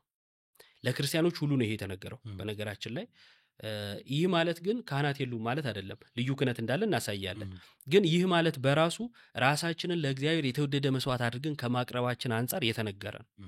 አገልጋይ አድርገን ለእግዚአብሔር ከማቅረባችን አንጻር እንጂ አንተም ካህነ ናነሳል ልቀበል አንተም እንደዚህ ልንባባል አይደለም። ስለዚህ የኛ ውስንነቱ እዚህ ድረስ ነው፣ እግዚአብሔርን ከማቅረብ አንጻር ማለት ነው። ጴጥሮስን በመልእክቱ ይህንኑ ሐሳብ ይደግመዋል። ምዕራፍ 2 ላይ አንደኛ ጴጥሮስ ምዕራፍ 2 ቁጥር 5 ላይ እናንተም ደግሞ እንደ ሕያዋን ድንጋዮች ሆናችሁ በኢየሱስ ክርስቶስ ለእግዚአብሔር ደስ የሚያሰኝ መንፈሳዊ መስዋዕትን ታቀርቡ ዘንድ ቅዱሳን ካህናት እንድትሆኑ መንፈሳዊ ቤት ለመሆን ተሰሩ ይላል። ምን አላቸው? ካህናት እንድትሆኑ መንፈሳዊ ቤት ለመሆን ተሰሩ ይላል። ስለዚህ የእግዚአብሔር ማደሪያ ከመሆን አንጻር ራስን መስዋዕት አድርጎ ከማቅረብ አንጻር የተነገረ ነው። ሮሜ ላይ ይህንን ሐሳብ የሚደግፍ ነገርም እናገኛለን። ሮሜ ምዕራፍ 12 ላይ እንግዲህ ወንድሞች ሆይ ሰውነታችሁን እግዚአብሔርን ደስ የሚያሰኝና ሕያው ቅዱስን መስዋዕት አድርጋችሁ ታቀርቡ ዘንድ ቅድም እንዳለው ማለት ነው ሕያው መስዋዕት አድርጎ ከማቅረብ አንጻር ነው የተነገረውና መስዋዕት አድርጋችሁ ታቀርቡ ዘንድ በእግዚአብሔር ርኅራኄ እለምናችኋለሁ፣ እርሱም ለአእምሮ የሚመች አገልግሎት ነው ይላል። ለእግዚአብሔር ራስን ማቅረብ ለአእምሮ የሚመች አገልግሎት ነው። ካህን ማለት አገልጋይ ማለት አይደለም። ስለዚህ የተነገረው ከዚህ አንጻር ነው ማለት ነው። ዕብራውያን ላይ ደግሞ እንደዚህ የሚል ሐሳብ እናገኛለን። ዕብራውያን ምዕራፍ 13 ላይ እንግዲህ ዘወትር ለእግዚአብሔር የምስጋና መስዋዕት ማለትም ለስሙ የሚመሰክሩ የከንፈር ፍሬ በእርሱ እናቀርባለን ይላል። የከንፈር ፍሬ ማለት መስዋዕት ማመስገን ማለት ነው። ይሄ ምስጋና እናቀርባለን። ከዚህ አንጻር ካህናት ተብለናል ማለት ነው። ስለዚህ እኛ የእግዚአብሔር መቅደስ እንባላለን። የእግዚአብሔር መቅደስ እንደመሆናችን መጠን በእኛ ያለ ለእግዚአብሔር የምናደርገው አገልግሎት እዛ ላይ ካህን ወይም አገልጋይ እንባላለን። ዲያቆን ብርሃኑ አድማስ በዚህ ጉዳይ ላይ አንድ ነገር ሲል ሰምቼ ነበረ። ምን አለ? በኦሪቱ ስርዓት ምኩራቦች አሉ። ምኩራብ ብዙ ቦታ ነው ያለው፣ ቤተ መቅደስ ግን አንድ ቦታ ነው ያለው አለ። ሁሉም ቦታ ምኩራብ ላይ ምስጋና ይደረጋል። ምስጋናው ተደርጎ በአመት አንዴ ግን ዕለተ አስተርእዮ የምትባለው ቀን ሊቀ ካህናቱ ወደ ቤተ መቅደስ የሚገባበት የአመቱ ሁሉ መስዋዕት ይቀርባል። የዛኔ ሊቀ ካህኑ ነው የሚገባው፣ ምኩራብ ላይ ሳይሆን ቤተ መቅደስ ላይ ነው። አይሁድ ዲዮስፖራ የሚባሉት የሚሰበሰቡትም ለዛ ነው አለና ሁላችንም በየቤታችን እንደ ምኩራብ የምናገለግልበት ህይወት አለን። ከዛ ቤተ ክርስቲያን የምንሄደው ወይም ሮያል ፕሪስትሁድ የሚባለው ልዩ ክህነት ያልከው ቤተ ክርስቲያን ላይ የሚሰጥ ወይም ደግሞ ቤተ ክርስቲያን የምታድለው ጸጋ ሆኖ የሁላችንም በየምኩራብ የተደረገው አገልግሎት የሚያደርግበት ነው ብሎ ሲናገር ነበር። መልካም። ከዛ አንጻር የሚታይ ነው። ትክክል። አንድ ሰማዕቱ ዮስጢን እንደውም ከዚህ ጋር በተያያዘ ምን ይላል? በቤተ ክርስቲያን ውስጥ ካለን ሕያው አምልኮ ሱታፊ አንጻር ካህናት የሚለው የመንግስት ካህናት የሚለው እንደተነገረ ይናገራል። ቅዱስ ቄርሎስ ደግሞ ያነጻጽራል። ምን ይላል? የአሮን ክህነት አለ። ከዛን ከአሮን ስለተወለዱ የአሮን ልጆች ሁሉ የአሮን ነገድ ካህናት አይደሉ? የአሮን ልጆች ሁሉ ካህናት ሆነዋል። ይሄ በዛ በኩል የመጣ ነው። በዘር የሚሄድ ሲሆን ወደ ክርስቶስ ያመጣውና ክርስቶስ አሮን የክርስቶስ ምሳሌ ያደርገውና እኛ ከክርስቶስ ስለተወለድን ራሳችንን መስዋዕት አድርገን ለእግዚአብሔር በማቅረባችን ከዚህ አንጻር ካህን የሚለው ይነገርልናል ብሎ ይናገራል። ልዩ ክህነት የምትለውን ግን እንዳንዘላት አንድ ሁለት ጥቅስ ባነሳ ደስ ይለኛል። ምክንያቱም ሁላችን ካህን ነን የሚለውን የሚያነሱት ትምህርቱን ከመቀበል አንጻር አይደለም፣ ልዩ ክህነትን ከመቃወም አንጻር ነው። ስለዚህ ልዩ ክህነትን ብናሳይ በተለይ በፕሮቴስታንቱ ያሉ ሰዎች ይማሩበታል ብዬ አስባለሁኝ። በጥንታውያን ቤተ ክርስቲያናት ክህነት መደራደሪያም አይደለም። ልክ ነው። ክህነት ከሌለ ሚስጥራት የሉም በነገራችን ላይ እና ክህነትን ማቃለል በራሱ አይቻልም። ክህነት የሌለው ቅዱስ ቁርባን፣ ክህነት የሌለው ጥምቀት የለም። ክርስቶስም ቤተ ክርስቲያንን ከሰራ በኋላ በደሙ ያነጻትን ቤተ ክርስቲያን ጳጳሳትን ልኮ ነው ያስጠበቃት አይደለ? የሐዋርያት ሥራ ምዕራፍ 28 ላይ እናንተን ጳጳሳት አድርጎ ለሾመበት ለመንጋው ትጠነቀቁ ዘንድ ይላል። በደሙ ነው ቤተ ክርስቲያን የሰራትና ጳጳሳት አድርጎ ሲሾም መንጋውን ከመጠበቅ አንጻር ያለ ጠባቂ አልተዋትም። አባት እንደሌለው ልጅ አልተዋችሁም ማለት ነው። ሁልጊዜ ከእናንተ ጋር ነኝ አለ። የሚኖረው እንዴት ነው ሲባል ከሾማቸው ጋር ነው። የማቴዎስ ወንጌል ምዕራፍ 28 ላይ ቁጥር 19 ላይ ምን የሚል ሐሳብ እናገኛለን? አሕዛብን ሁሉ አጥምቁ ብሎ ይሸኛቸውና እስከ ዓለም ፍጻሜ ሁልጊዜ ከእናንተ ጋር ነኝ ይላል። በስጋ አይደለም፣ ሲያርግ ተመልክተናል። ታዲያ እንዴት ነው ሲባል በመንፈስ አለ፣ እውነት ነው። ከአገልግሎቱ ጋር ማለትም ከላካቸው ከአጥማቂያኑ፣ ከሰባኪያኑ፣ ከሐዋርያቱ፣ ከካህናቱ ጋር ክርስቶስ አለ። ስለዚህ ካህን የሚፈጽምልን ነገር በክርስቶስ የተፈጸመ ነው ማለት ነው። እሱን መመልከት አለብን። ልዩ ክህነትን ስንመለከት የሐዋርያትን መጠራት ማየት አለብን።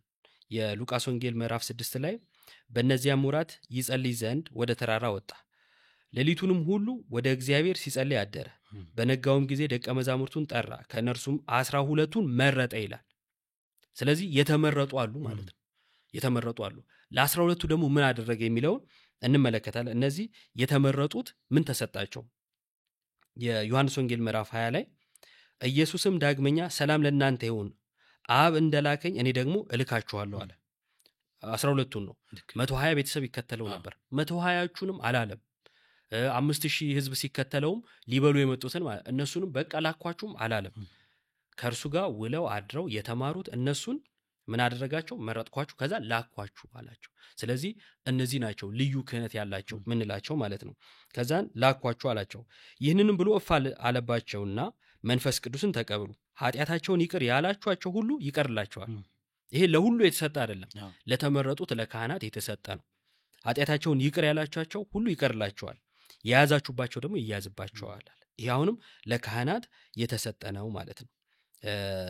ከዚህ አንጻር ልዩ ክህነት የሚለው በቤተ ክርስቲያናችን መሰረታዊ ነገር ነው። እንደ ቀላል ማይታይ ነው። ዶግማውን ስንቀበል አብረን የምንቀበለው መሰረታዊ የሆነ የክርስትና ትምህርት ነው። ክህነት የሌለበት ቤተክርስቲያንን ስላልሰጠን እኛም ለቀጣዩ ትውልድ ክህነት የሌለበትን ቤተክርስቲያን ልናስተላልፍ አንችልም። አባቶችም እንደዛ አላስተላለፉምና ማለት ነው። በጣም ድንቅ ሐሳብን ያነሳው ኤክሰፕሽናል። ጌታ ኢየሱስ ክርስቶስ በምድር እያለ ብዙዎችን አብልቷል። 5 ገበያ ህዝብ ይከተለው ነበር። ብዙዎችን አጠጥቷል። ብዙዎችን ፈውሷል። ብዙዎችን አስተምሯል። ብዙዎች ላይ ግን እፍ አላለም። ያነሳልን ሐሳብ 12ቱ የተመረጡ 12 በጣም እናመሰግናለን። እሺ ሌላ ማነሳው ሐሳብ ቅድም አንስተይልኛል በደንብ አንድ ሐሳብ አለ። ብዙ ጊዜ እንደ ትልቅ ጉዳይ የሚጠቀስ መዳን በቅስፈት ነው ወይስ ሂደታዊ ነው ተብሎ ከሌሎች ቤተ እምነቶች ጋር የሚለየን ኦርቶዶክስ ሐሳብ ነውና እዚህ ነገር ላይ እስቲ ቤተክርስቲያን የምታስተምረውን ሐሳብ እንስማ። እሺ እንግዲህ ስለ መዳን ቅድም ባወራነው ላይ በተነጋገርነው ላይ የቤተክርስቲያን ትምህርት በክርስቶስ የተፈጸመን መቀበል፣ እርሱን አጽንቶ መኖር ወይ በዛ ውስጥ መኖር፣ ከዛን ደግሞ የቤተክርስቲያን ራስ የሆነው ክርስቶስን መጠበቅ፣ በእነዚህ ውስጥ የሚጠቃለል ነው ነገረ ድህነት። እንዳልከው ከሌላ ቤተ እምነቶች የሚነሱ ሐሳቦች ውስጥ አንዱ ምንድነው?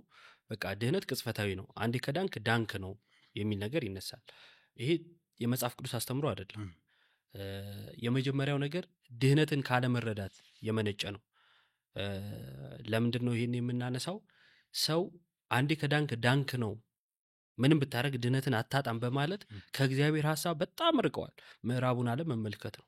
ይሄ ካልቪኒዝም አይነት አስተምሮ ላይ በጣም እንትን ከማለታቸው የተነሳ በቃ አንዴ ድኛለሁ፣ ከዚህ በኋላ ምንም አልሆንም፣ ኃጢአት ምናት ድህነቴን አያሳጣኝም የሚል ከልክ ያለፈ መኩራራት አለ። ምንኮራራው እግዚአብሔር በሰራልን እንጂ እኛ በምናደርገው ነገር አይደለም አስቀድሞ። ሁለተኛ ነገር ደግሞ ድህነት አንዴ ተቀብለህ ከዛ በኋላ ማታጣው ነገር ከሆነ የክርስቶስ ማዳን ምን ይሆናል ማለት ነው? ለኃጢአትም ሊሆን ይችላል ማለት ክርስቶስ አድኖ እኛ በግብር ለምንፈጽም በግብር በኃጢአት ብትመላለስ ምናምን ኖርማል ከሆነ ድህነትን ያን ዋጋ ማያሳጣ ከሆነ ድህነቱ ርካሽ ነው የሚሆንብህ። ነገር ግን የክርስቶስ ማዳን ውድ ስለሆነ እንድንመላለስ የተፈቀደልንም በውድ ነገር ነው፣ ያም በመንፈሳዊ ህይወት። ስለዚህ ድህነት ቅጽበታዊ አይደለም፣ ባጭሩ ቅጽበታዊ አይደለም። እናምናለን፣ ከዛ እንጠመቃለን። አምነን ብቻ አናቆምም። ለምሳሌ ጳውሎስ በሐዋርያ ሥራ ምዕራፍ 2 ላይ 22 ላይ ስለዳነበት ጌታን ስላገኘበት ይተርካል። ምዕራፍ 9ና ምዕራፍ 22 ላይ ይገኛል። እና በደማስቆ መንገድ አገኘሁት እያለ ሲነግረን ኢየሱስ ክርስቶስ ለምን ታሳድደኛለህ ብሎ ይጠይቀዋል። እዚህ ጋር እንደው አንድ ፕሮቴስታንቱ ሌላውም ዓለም ቢያውቀው ደስ የሚለኝ ክርስቶስ ምን ያህል እንደወደደን የምናየው እኛ ስንነካ እኔ ብሎ ነው የሚጠይቀው። የተሳደዱት ክርስቲያኖች ናቸው። ክርስቶስ ሲያገኘው ግን እነዛን ሰዎች ለምን አሳደድክ አይደለም ያለው፣ ለምን ታሳድደኛለህ ነው ያለው። ስለዚህ ቤተክርስቲያን አካሉ እንደሆነች ግልጽ ማረጋገጫ እና ለምን ታሳድደኛለህ አለው። እኔ ማሳድድ አንተ ማን ነህ? እኔ ናዝሬቱ ኢየሱስ ነኝ የሚለው ተነጋገሩ። ከዛን ጌታዊ ምን ላድርግ ይላል ጳውሎስ። ለምንድን ያለው? እኔ ናዝሬቱ ኢየሱስ ነኝ የምታሳድደኝ ኢየሱስ ነኝ ብሎ ስለነገረው በዛን ጊዜ አምኗል። ያው ሳያምን ጌታዊ ምን ላድርግ አይልም። ምክንያቱም እሱ የክርስቶስን ተከታዮች አሳዶ የሚገድል ሰው እኔ ነኝ ሲል እንደውም እሱ ሉጋ ልግደልህ ነው ማለት ያለበት አስቀድሞ ከነበረው ዓላማ አንፃር። ሲሄድም ደግሞ ደብዳቤ ያጽፎ ነው አሁንም ለማሰር እየሄደ የነበረውና ልክ ያን ሲል ግን ጌታዊ ምን ላድርግ አለ። በዚህ ጊዜ ኃጢአትህ ተሰረየችልህ፣ ዳንክ፣ አለቀ፣ ሂድ በቃ አልተባለም። የሚገርመው ነገር ወደ ከተማ ግባ፣ ሐናንያ የሚሉትን ሰው ታገኛለህ፣ ከዛን የሚያስፈልገው ነገር እሱ ያደርግልሃል ነው ያለው። ስለዚህ ምን ያስፈልጋል ማለት ነው? አጥማቂ ያስፈልጋል። የቤተ ክርስቲያን ትምህርት የሚነግርህም ሰው ያስፈልጋል። የጃንደረባውም ታሪክ ላይ የምናየው ይሄን አይደለ? የኢሳይያስን መጽሐፍ እያነበበ ነበረ። የምታነበውን ታስተውለዋለህ ሲለው አይ የሚነግረኝ ሳይኖር አላስተውለውም። ስለዚህ ነጋሪ ያስፈልጋል። ቀድሞ የነበረውን ነገር የሚያውቅ ማለት ነው። ጽሁፉን ብቻ ስለያዝክ አዋቂ ነህ ማለት አይደለም። ጽሁፉ የተጻፈበትን ሐሳብ መረዳት ስለሚያስፈልግና ኃጢአት ተሰረየችልህ አላለው። ወደ ከተማ ገባ። የ3 ቀን መንገድ ተጉዞ ከተማ ከገባ በኋላ ሐናንያ ያገኘው ሳውልን ማለት ነው። ሳውልን ሲያገኘው መሰከረለት ይላል የሐዋርያ ሥራ ምዕራፍ 22 ላይ ቁጥር 14 15 16ን ስናነብ መሰከረለት። በመንገድ ያየው ስለሱ ትመሰክርለት ዘንድ ተመርጠሃል፣ የመረጠህ ነው እያለ መሰከረለትና አሁንስ ለምን ትዘገያለህ? ተነሳና ስሙን እየጠራህ ተጠመቅ፣ ከኃጢአትህ ታጥበሃል አላለው። ከኃጢአትህ ታጠብ ነው ያለው። ባመነ ቅጽበት ከኃጢአቱ የሚታጠብ ከሆነ ሁለተኛ ጊዜ እንግዲህ በዛች መንገድ ምን ሰርቶ ነው ድጋሚ ታጠብ የሚባል? ልክ ነው አይደለም። እና አምኖ መጠመቅ በዚህ ውስጥ ድህነት አለ እንጂ በማመን ብቻ በቅጽበት የለም። ከዛን አምኖ በመጠመቅ ድህነት አለ አይደለ? ይሄን ድህነት በማጽናት ህይወት አለ። ስላጸናን ወይም አጽንተን እንኖራለን፣ ሕያው ሆነን እንኖራለን ማለት ነው። ከዛ ሙሽራው ክርስቶስን እንጠብቃለን። እንዲህ ባናደርግ እንወገዳለን። ስለዚህ ላለመወገድ መስራት ማለትም ፍሬ ማፍራት አለብን፣ መጽናት አለብን። ይሄ ቅጽበታዊ ነው የሚለውን ያፈርሰዋል። የመጽሐፍ ቅዱስ ሐሳብ ነው በነገራችን ላይ የሚክዱ አሉ ይለናል። የዕብራውያን ምዕራፍ 6 ላይ እንዲህ የሚል ሐሳብ አለ። ከ4 ጀምሮ ላንብበው። አንድ ጊዜ ብርሃን የበራላቸውን ሰማያዊውን ስጦታ የቀመሱትን ከመንፈስ ቅዱስም ተካፋዮች ሆነው የነበሩትን ይላል። ሰማያዊ ስጦታ ቀምሰዋል፣ ብርሃን በርቶላቸዋል እነዚህ ሰዎች። ከዛ ምን ያደርጋሉ? መልካሙንም የእግዚአብሔርን ቃል ሊመጣ ያለውንም የዓለምን ኃይል የቀመሱትን በኋላም የካዱትን ይላል። አይ በኋላ መካድ አለ። በቅጽበት የሚጠናቀቅ ከሆነ እንደ ካልቪኒስቶቹ አንዴ ድነሃል ድነትን አታጣም ከሆነ በኋላ መካድ ወዴት መጣ? እንዲህ ሲባል አይ መጀመሪያ ያላመኑም ነበር ይላል። ሳያምኑ ብርሃን በራላቸው፣ ሰማያዊ ስጦታ ቀመሱ። እንደዛ ከሆነ ሳታምን ሰማያዊ ስጦታ የመቅመስ ትምህርት አለ ማለት ነው መጽሐፍ ቅዱስ ላይ። ስለዚህ እምነት ብቻ የሚፈርስና ሳታምኑ መዳን አለ ሊሉን ነው ማለት ነው። ስለዚህ ድህነት ቅጽበታዊ ነው የሚለው ይህ መጽሐፍ ቅዱስ ያስተምሮ ነው። በጣም አሪፍ። እሺ የመጨረሻ ሐሳብ አድርጌ የማነሳው እንግዲህ ያው ነገረ ድነት ሲነሳ እመቤታችን አብራ ትነሳለች። ከዚህ አንጻር ለስጋዊ ምስጢር መሰረት የሆነችን እመቤታችን እንደምናውቀው በማቴዎስ ወንጌል ላይ ለዮሴፍ እጮኛ ተብላ ተጠቅሳ እናገኛለን። እጮኛ ተብላ የተጠቀሰችበት ምስጢር ምንድን ነው? እጮኛ መባል ለምን አስፈለገ? በእኛ ቤተክርስቲያን አባ ሕርያቆስም በቅዳሴው ይላል ለዮሴፍ የታጨንሽ ለመገናኘት አይደለም ንጹሕ ሆኖ ሊጠብቅሽ ነው እንጂ ብሎ ስለሚናገር ለምንድን ነው እጮኛ ብላ የተጠራችው የሚለውን ነገር እናንሳ እስቲ። እሺ ያው ቤተክርስቲያናችን ብዙ ጊዜ እንደውም ከቅድስት ድንግል ማርያም ጋር እንደው ታመልካታለችም ተብሎ ሐሜት ይነገራል። ልክ ነው። ያው ሐሜት ነው፣ ትምህርት አይደለም። የሚጠቅሱለት ማስረጃ ስለሌለ ማለት ነው። ግን መጽሐፍት እንደዛ አያስተምሩ፣ በአባቶችም እንደዛ አላስተማሩ ነው። ማክበር አምልኮ ሆኖ አያውቅም። ልክ ነው። ማክበር በራሱ ቅዱሳን ማክበር አምልኮ ሆኖ አያውቅም። ከሌሎቹም ቅዱሳን በተለየ ሁኔታ ስለ ቅድስት ድንግል ማርያም ስናስብ ልዩ መገለጥ በእርሷ በኩል ስለተፈጸመ ነው። ኢሳይያስ በትንቢቱ ላይ ምዕራፍ 7 ላይ ምን ይለናል? እነሆ ጌታ ምልክት ይሰጣችኋል ይልና ድንግል ትጸንሳለች። ይሄ በሰው ታሪክ ተደርጎ አያውቅም፣ ዳግምም አይደረግም። ስለዚህ በልዩ ሁኔታ ብናየው መጽሐፍ ነግሮን ነው። ልክ ነው። ምልክትም ሲባል ለየት ያለ ነገር የተለመደ ነገር ያልሆነ ማለት ነው። እና የሚገርመው ለምሳሌ የትኛውም ሴት በድንግልና ልጸንስ አይችልም። ልክ ነው። እሱ ብቻ ግን አይደለም። አሁን ሳይንስ ምናምን የሚሉትን ሊያመጡት ይችላሉ። ቢያንስ በድንግልና ልትወልድም አትችልም። ስለዚህ በማርያም የተደረገው ልዩ ነገር ነው አንደኛው። ሁለተኛ ስጋዊን መረዳት ማርያምን ምን ያህል መውደድ እንዳለብን ያስረዳናል። ምን ማለት ነው? ነገረ ስጋዊ ቃል ዘላለማዊ የሆነው ቃል አምላክ ብቻ የሆነው ሰው ያልሆነው ወይም በስጋ ለብሶ ሲመላለስ ያላወቅነው ቃል ስጋ ለብሶ የተመላለሰው ማለትም እኛን የፈጠረ ያስገኘን ስጋ ለብሶ የተመላለሰው በድንግል ማርያም ነው። ይሄ ልዩ ነገር ነው። ልክ ነው። በማንም ተፈጽሞ አላየንም፣ ድጋሚ ይፈጸማል የሚል የመጽሐፍ ቅዱስም ትምህርት የለንም። ስለዚህ በማርያም ነው የተፈጸመው እና ማርያም ራሱ ምን አይነት ሴት ሆና ትጠብቅ ነበረ የሚለውንም ደግሞ እንድናይ ያደርገናል። ለምሳሌ መልአኩ መጥቶ ሲያበስራት ሰላምታ ይሰጣታልና የተለመደ ሰላምታ አይደለም። ይሄን ከምን እንረዳለን? ከመልሷ ይህ እንዴት ያለ ሰላምታ ነው ትላለች። ሰላምታ እንዴት ያለ ነው አያስብልም። ሰላም ነው ሆይ ካልኩ ሰላም ነው ልትለኝ የምትችለው። እንዴት አይነት ሰላምታ ነው ልትለኝ አትችልም። ነገር ግን ምስጋናን ካቀረብኩልህ እና አንተ እንደዚህ አይነት ነገር ማያታልል ሰው ከሆንክ እንዴት ያለ ነገር ነው ልትል ትችላለህ። ማርያም እንዲህ ነች፣ በእምነቷ የጸናች ነች፣ የብሉያት መጽሐፍትን የምታውቅ ነች እና ትህትናዋ አስገራሚ ነው። አምላክን ትወልጃለሽ እየተባለች ባሪያ እያለች ነው ራሷ የምትጠራው። ዛሬ የቀበሌ አስተዳዳሪ ቤተሰብ አይደለም የሚያውቀው ሁሉ ነው የሚፎክርብህ እኮ አይደለ? እሷ ግን ሰማያዊውን ጌታ ወልዳ ራሷን ግን ባሪያ ብላ ነው የምትጠራው። የትህትና ጥግ የምናይባት እናት ናት ቅድስት ድንግል ማርያም እና የርህራኄ እናት።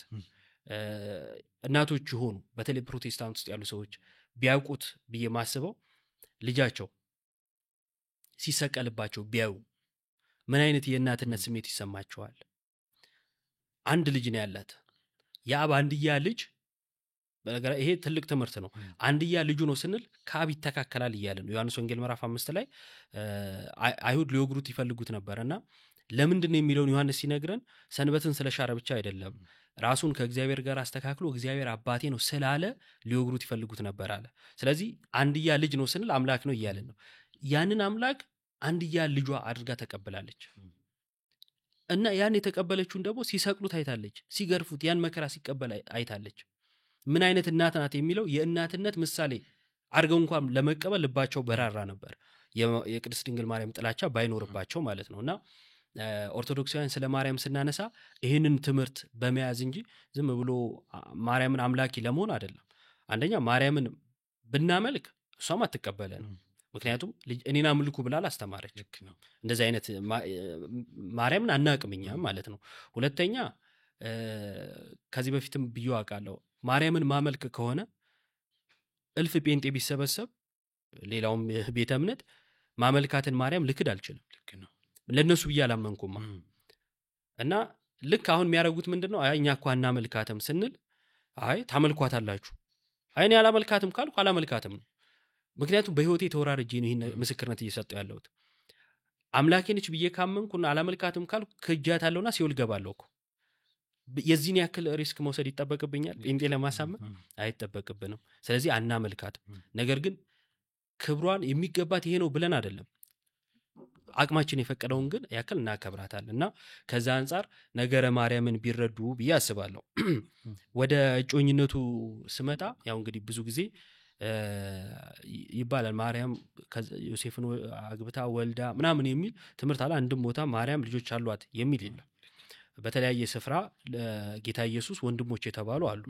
እነዚህ ነገሮች አያይዤ ማነሳቸው ያው ስለሚያነሷቸው ከዛ አንፃር ነውና ወንድም በመባል በእስራኤላውያን ልማድ የግድ የእናት ልጅ የሚል ትምህርት የለም።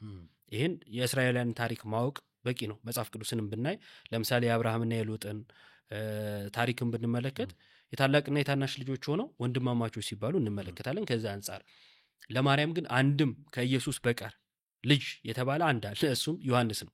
ከዛ ውጪ የለም። በመስቀል ላይ ሆኖ እነሆ ልጅ፣ ከዛ ውጪ የለም ማርያም ልጆች አሏት የሚል ማለት ነው። ታዲያ ለምንድነው ዮሴፍ እጮኛ የሆነው የሚለው ጋር ከመሄዳችን በፊት እርሱ በተለመደው ግብር ማለትም በባልና ሚስት ግብር የማያውቅባት ማርያምን ሊያውቃት የማይችልበት ምክንያቶች አሉ። ማለት እንደተለመደው ባልና ሚስት ግንኙነት አድርገው የሚባል ነገር በፍጹም ላይ ይነሳ ማለት ነው።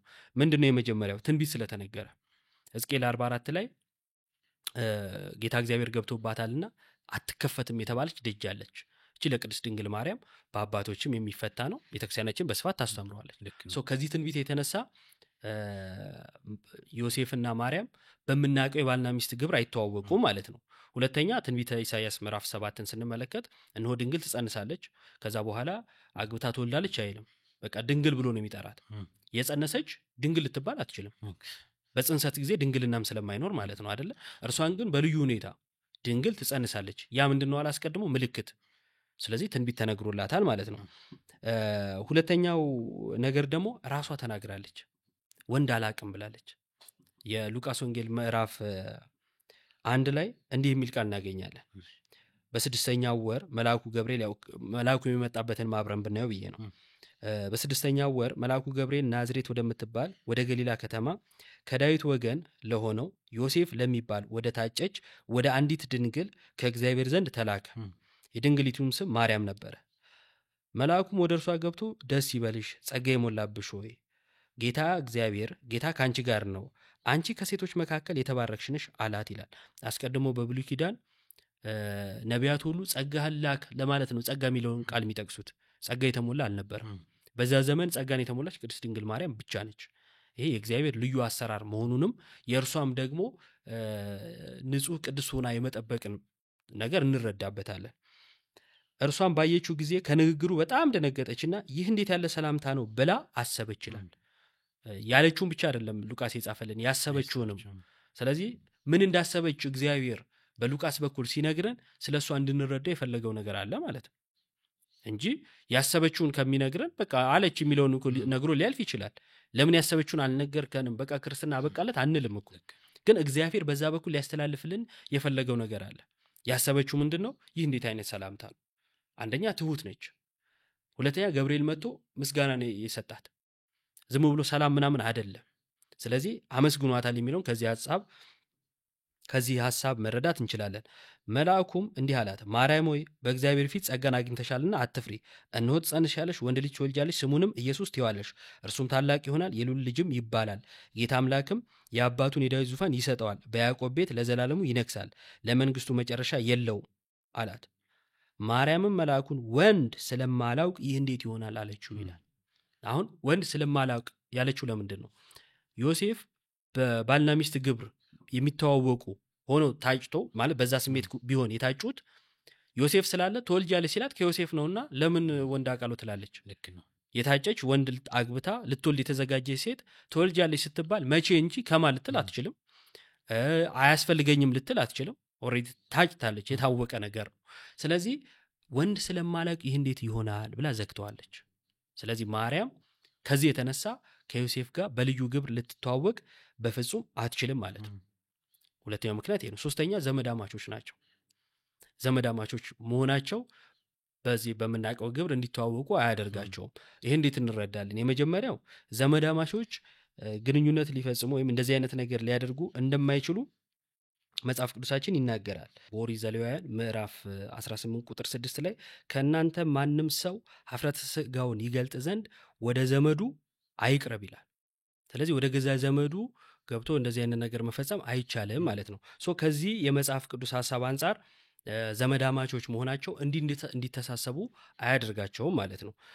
ሌላው ዘመዳማቾች መሆናቸው የምንረዳበት የማቴዎስ ወንጌል ምዕራፍ 1 ዘገባ ነው። ምን ይላል? የዳዊት ልጅ የአብርሃም ልጅ የኢየሱስ ክርስቶስ የትውልድ መጽሐፍ ይልና አብርሃም ይስሐቅን ወለደ፣ ይስሐቅም ያዕቆብን ወለደ፣ ያዕቆብም ይሁዳና ወንድሞቹን ወለደ እያለ ይቀጥላል። ሙሉ ትውልድ 42 አካባቢ ትውልዶችን ይዘረዝራል። የጀመረው ምን ብሎ ነው?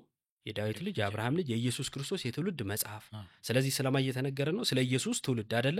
ከዛን ዝቅ ይልና ቁጥር 16 ላይ ከቁጥር 15 ጀምሬ ላንብበው። ኢዮሄድም አልዓዛርን ወለደ፣ አልዓዛርም ማታንን ወለደ፣ ማታንም ያዕቆብን ወለደ፣ ያዕቆብም ክርስቶስ የተባለውን ኢየሱስን የወለደች የማርያምን እጮኛ ዮሴፍን ወለደ ብሎ ያቆማል። ታዲያ የኢየሱስ ትውልድ የት አለ? የነገረን ከላይ እኮ ስለ ኢየሱስ ነው። ያቆመው ግን ዮሴፍ ጋር ነው። ምን ማለት ነው ከተባለ በእስራኤላውያን ልማድ ዘር የሚቆጠረው በወንድ በኩል ነው። ስለዚህ በዚህ ምክንያት ዮሴፍ ታጭቷል። ምክንያቱም በኋላ ስናነሳ ይህን እናነሳዋለን። እና ዘመዳማቾች ስለሆኑ በዚህ በኩል ክርስቶስ የሚጠራበት ትውልድ ወንድ ያስፈልጋል። ይወግሩም ነበር አይደለ? ጸንሳ ከተገኘች አንዲት ሴት ትዳር ከሌላት ወግረው ይገሉ ነበር። ከዚህም ሊጠብቃት ነው እና ትውልዱ ነገረና ዮሴፍ ላይ ያቆመ። ለምንድን ነው እሱ? በዮሴፍ በኩል ስለሚቆጠር። ይሄ የሆነው ደግሞ በዘመዳማቾች መካከል ስለሆነ ነው። እና በዝምድና መካከል ይህ ሊሆን አይችልም። 3 ምክንያቶች ደግሞ አሉ። ምንድናቸው እነዚህ 3ቱ ምክንያቶች?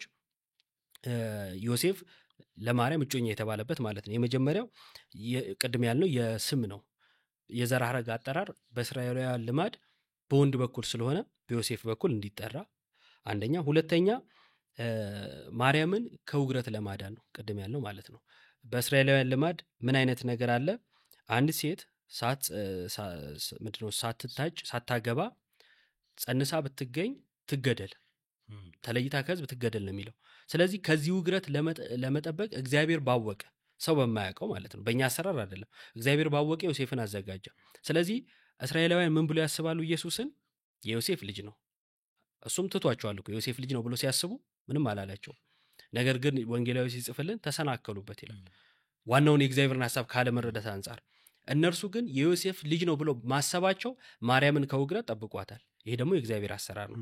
በዚህ የተነሳ ከውግረት ለመጠበቅ፣ ሁለተኛ ማርያም በስደቷ ወቅት እንዲያግዛት አብሯት እንዲሆን። ምክንያቱም ኢየሱስን ስትቀበል የምትቀበላቸው ብዙ መከራዎች አሉ አይደለ? ለምሳሌ በነፍስሽ ሰይፍ ያልፋል ተብላለች ማርያም። በግብፅ በረሃ የተቀበለችው መከራ አለ። ከዚህ አንጻር ዮሴፍ ይጠብቃታል። ፕላስ ደግሞ ሌሎች ደግሞ መጥተው ማርያምን በሌላ ነገር እንዳያስቡ እንኳን የተዘጋ ነው የማርያም ታሪክ በሌላ ሐሳብ ማለት ነው። ሰው በእግዚአብሔር አሰራር በማርያምም እቅድ ማርያም ድንግል ሆና መኖር ትፈልጋለች። ክርስቶስ ከድንግል መወለድ ፈልጓል። አብ አንድያ ልጁን ከድንግል እንደሚወለድ አስቀድሞ ነግሮናል። ሁለቱም ትንቢት ተፈጸመ።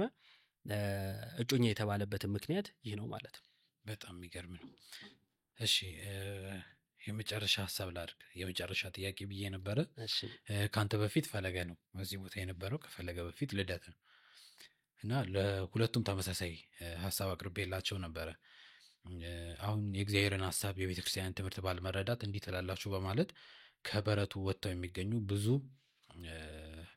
ምዕመናን አሉ እና ወደ ፕሮቴስታንቱ ወደ ታድሶም ወደ ተለያየ የእምነት ተቋም ይሄዱ ለነሱ መልእክት ካለ ቀጥታ እንድታስተላልፍ እሺ ያው ስለ ሃይማኖት ስናወራ አንዳንዶች እንደሚሉት ሃይማኖት አያድንም እንደዚህ አይነት ትምህርት የለውም መጽሐፍ ቅዱስ ስለ መዳናችሁ ልጽፍላችሁ እጅግ ተግቼ ሳለው ለቅዱሳን አንድ ጊዜ ስለተሰጠ ሃይማኖት እንድትጋደሉ ነው የሚለው ስለዚህ ሃይማኖትን መጠበቅ ከክርስቶስ የተሰጠን ልንጋደልለት የሚገባን የድህነት ሚስጥር ነው ማለት ነው እና ሰው በተለያየ ምክንያት ከቤተክርስቲያን ወጥቶ ሊገኝ ይችላል ዋናው ነገር ግን በዛው ጸንቶ ህይወቱን ያጣዋል ወይ ነው እና ቆም ብሎ ማሰብ ይፈልጋል ብዬ አስባለሁ ሁለተኛ ቤተክርስቲያን ምን ትላለች የሚለውን ለመጥላትም ቢሆን የምትለውን መስማት ያስፈልጋል ቤተክርስቲያንን ጥልት ልታረጓት ከፈለጋችሁ እንኳን መጀመሪያ የምትለውን ወቋት ልትሰድቧት ከፈለጋችሁ መጀመሪያ ምን ያለች ነው ቤተክርስቲያን መጀመሪያ ስሟትና ከዛ የመሳደብ ስሜትም ካላችሁ የሞጣትም ስሜት ካላችሁ ውጡ ግን በውጭ ሆኖ ሰዎች ስለ ቤተክርስቲያን የሚያወሩትን ሰምታችሁ አትውጡ ምክንያቱም በኋላ ላይ በጣም ነው የሚቆጨው ብዙ የሚመለሱ ሰዎች በዚህ ሲቆጩ ስለምናይ ማለት ነው አንድ ምሳሌ ልንገራችሁ ለምሳሌ በእስልምና ያሉ ወንድሞቻችን ስለ ክርስቶስ የተለየ ትምህርት አላቸው እና መጽሐፍ ቅዱስን ሲፈቱ እስልምናን ከመደገፍ አንፃር ነው የሚፈቱት እና የነሱን አፈታት ይዘን መጽሐፍ ቅዱስን ምንረዳ ከሆነ ሁላችንም ወደ እስልምና ነው የምንሄደው ምክንያቱም የእስልምናን ትምህርት መጽሐፍ ቅዱስ ላይ ስለሚጭኑት ማለት ነው በውጭ ያሉ በፕሮቴስታንት ያሉ በተሐድሶ ያሉ ሰዎችን ሰምተን የቤተክርስቲያን ትምህርት እንዲህ ነው የምንል ከሆነ ተሐድሶም የተሐድሶውን አስተሳሰብ ለማቆም መጽሐፍ ቅዱስ ላይ ጭኖ ነው የሚያወራው ፕሮቴስታንቱም የራሱን ለማቆም እምነቱን ለማቆም መጽሐፍ ቅዱስ ላይ ጭኖ ነው የሚያወራው የራሱን ሐሳብ ማለት ነው ስለዚህ የቤተክርስቲያንን ሐሳብ ልትረዱት አትችሉም ማለት ነው ከምን አንፃር ከምትሰሟቸው ነገሮች አንፃር ለዚህ ነው ጳውሎስ ከማን እንደተማርክ ታውቃለህ እያለ ለጢሞቴዎስ የሚናገረው ከማን ሰማችሁ ከማን ተማራችሁ መሰረታዊ ጉዳይ ነው የሚናገረው ሰው የራሱን ሐሳብ እንዳልሰጣችሁ በምን ታውቁ ትችላላችሁ የሚል ጥያቄ ስለሚያስነሳ ለዛ ነው መጀመሪያ ላይ ቅዱስ ትውፊት የሚለው ውስጥ ይሄን ነገር ያየነውና ይህ ድምጽ የሚሰማችሁ ይህን ምስል መታዩ ሁላችሁም ወደ ቤተክርስቲያን ብትመለሱ ክርስቶስን ብታውቁ ቤተክርስቲያንን የምትለውን ብትረዱ ለዘላለም ሕይወት ይጠቅማችኋል ብዬ አስባለሁ እንደው በዚሁ አጋጣሚ ተሰሚነት ያላችሁ በሚዲያ የምትታወቁ በተለይ አርቲስቶች ይህ ድምጽ የሚሰማችሁ ከሆነ እንደ ታናሽ ወንድም የምነግራችሁ ታዋቂነት ከእምነት የሚያስወጣ ከሆነ ታዋቂነት መንግስተ ሰማያት አያስገባም ታዋቂነት የእግዚአብሔርን መንግስት እንድናስበው ካላረገን ወደ እግዚአብሔር መንግስት እንድንቀርብ ካላረገን ተከትሎን አይሄድምና ታዋቂ አርቲስት መጣልኝ ብሎ የሚቀበለን ዲያብሎስ በሲኦል ልዩ እንክብካቤም አያረግልንምና በምንችለው መጠን ያለንን ታዋቂነት ለቤተክርስቲያን እናውለው ያላችሁን ታዋቂነት ተሰሚነት የቤተክርስቲያንን ትምህርት ለማስተጋባት ብታውሉት ጥሩ ነው ብዬ አስባለሁኝ ሁሉ ጊዜ ቤተክርስቲያን ጥሪዋ ይሄ ነው ከቤተክርስቲያን ውጪ ያላችሁ ወደ ቤተክርስቲያኑ ክርስቶስም የሰጠን ነገር አለ ምን አለ እናንተ ሸክማችሁ የከበደ ወደ እኔ ኑ እኔ ያሳርፋችኋለሁ አይደል ያለው ቤተክርስቲያንም ሁሉ ጊዜ የምትጠብቀው ይሄንን ነው እጇን ዘርግታ የምትጠብቀው ብዙ ኃጥአን ነን የሚሉ የቤተክርስቲያን ድምጽ የናፈቃቸው ዕጣኑ የናፈቃቸው ቅዳሴው የናፈቃቸው ሰዎች መተው መቅደሱን እንዲሞሉላት ነውና ከቤተክርስቲያን አትጥፉ ማለት ፈልጋለሁ አመሰግናለሁ ድንቅ መልእክት እናመሰግናለን ኢዮብ ውድ ተመልካቾቻችን ከኢዮብ ዘሚካኤል ጋር የነበረን ቆይታ ይህንን ይመስል ነበር ከዛ በፊት በቀጣይ ፕሮግራሞች እንዲጋበዙላችሁ የምትፈልጓቸው የተዋህዶ መምህራን ካሉ በኮሜንት ሴክሽን ላይ እንድታስቀምጡልን በአክብሮት እንጋብዛለን ለዛሬ የነበረን ቆይታ ይህንን ይመስላል ቀጣይ በአዲስ እንግዳ በአዲስ ሐሳብ እስከምንገናኝ ድረስ ቸር ይግጠመን በኔ ዘመን ቤተክርስቲያን አትዘጋም በኔ ዘመን ቤተክርስቲያን አትዘጋም የቤተ ሀጌ ሚዲያ ፕሮግራሞችን ስፖንሰር በማድረግ መንፈሳዊ አገልግሎታችንን ይደግፉ ቤተ ሀጌ ሚዲያ በገጠርና ከተማ የተዘጉ አብያተ ክርስቲያናትን ለማስከፈት ታስቦ የተከፈተ የዩቲዩብ ቻናል ነው ምርትና አገልግሎቱን ለማስተዋወቅ ከታች በሚያገኟቸው ስልክ ቁጥር ደውለው ያናግሩ ቤተ ሀጌ ሚዲያን ሰብስክራይብ ኮፒ ሊንክ እና ሼር ማድረግ የገጠሯንና በከተማ ያሉ አብያተ ክርስቲያናትን ለማስከፈት አንዱ አገልግሎት ነው ቤተ ሀጌዎች ነን ቤተ ሀጌ ሚዲያ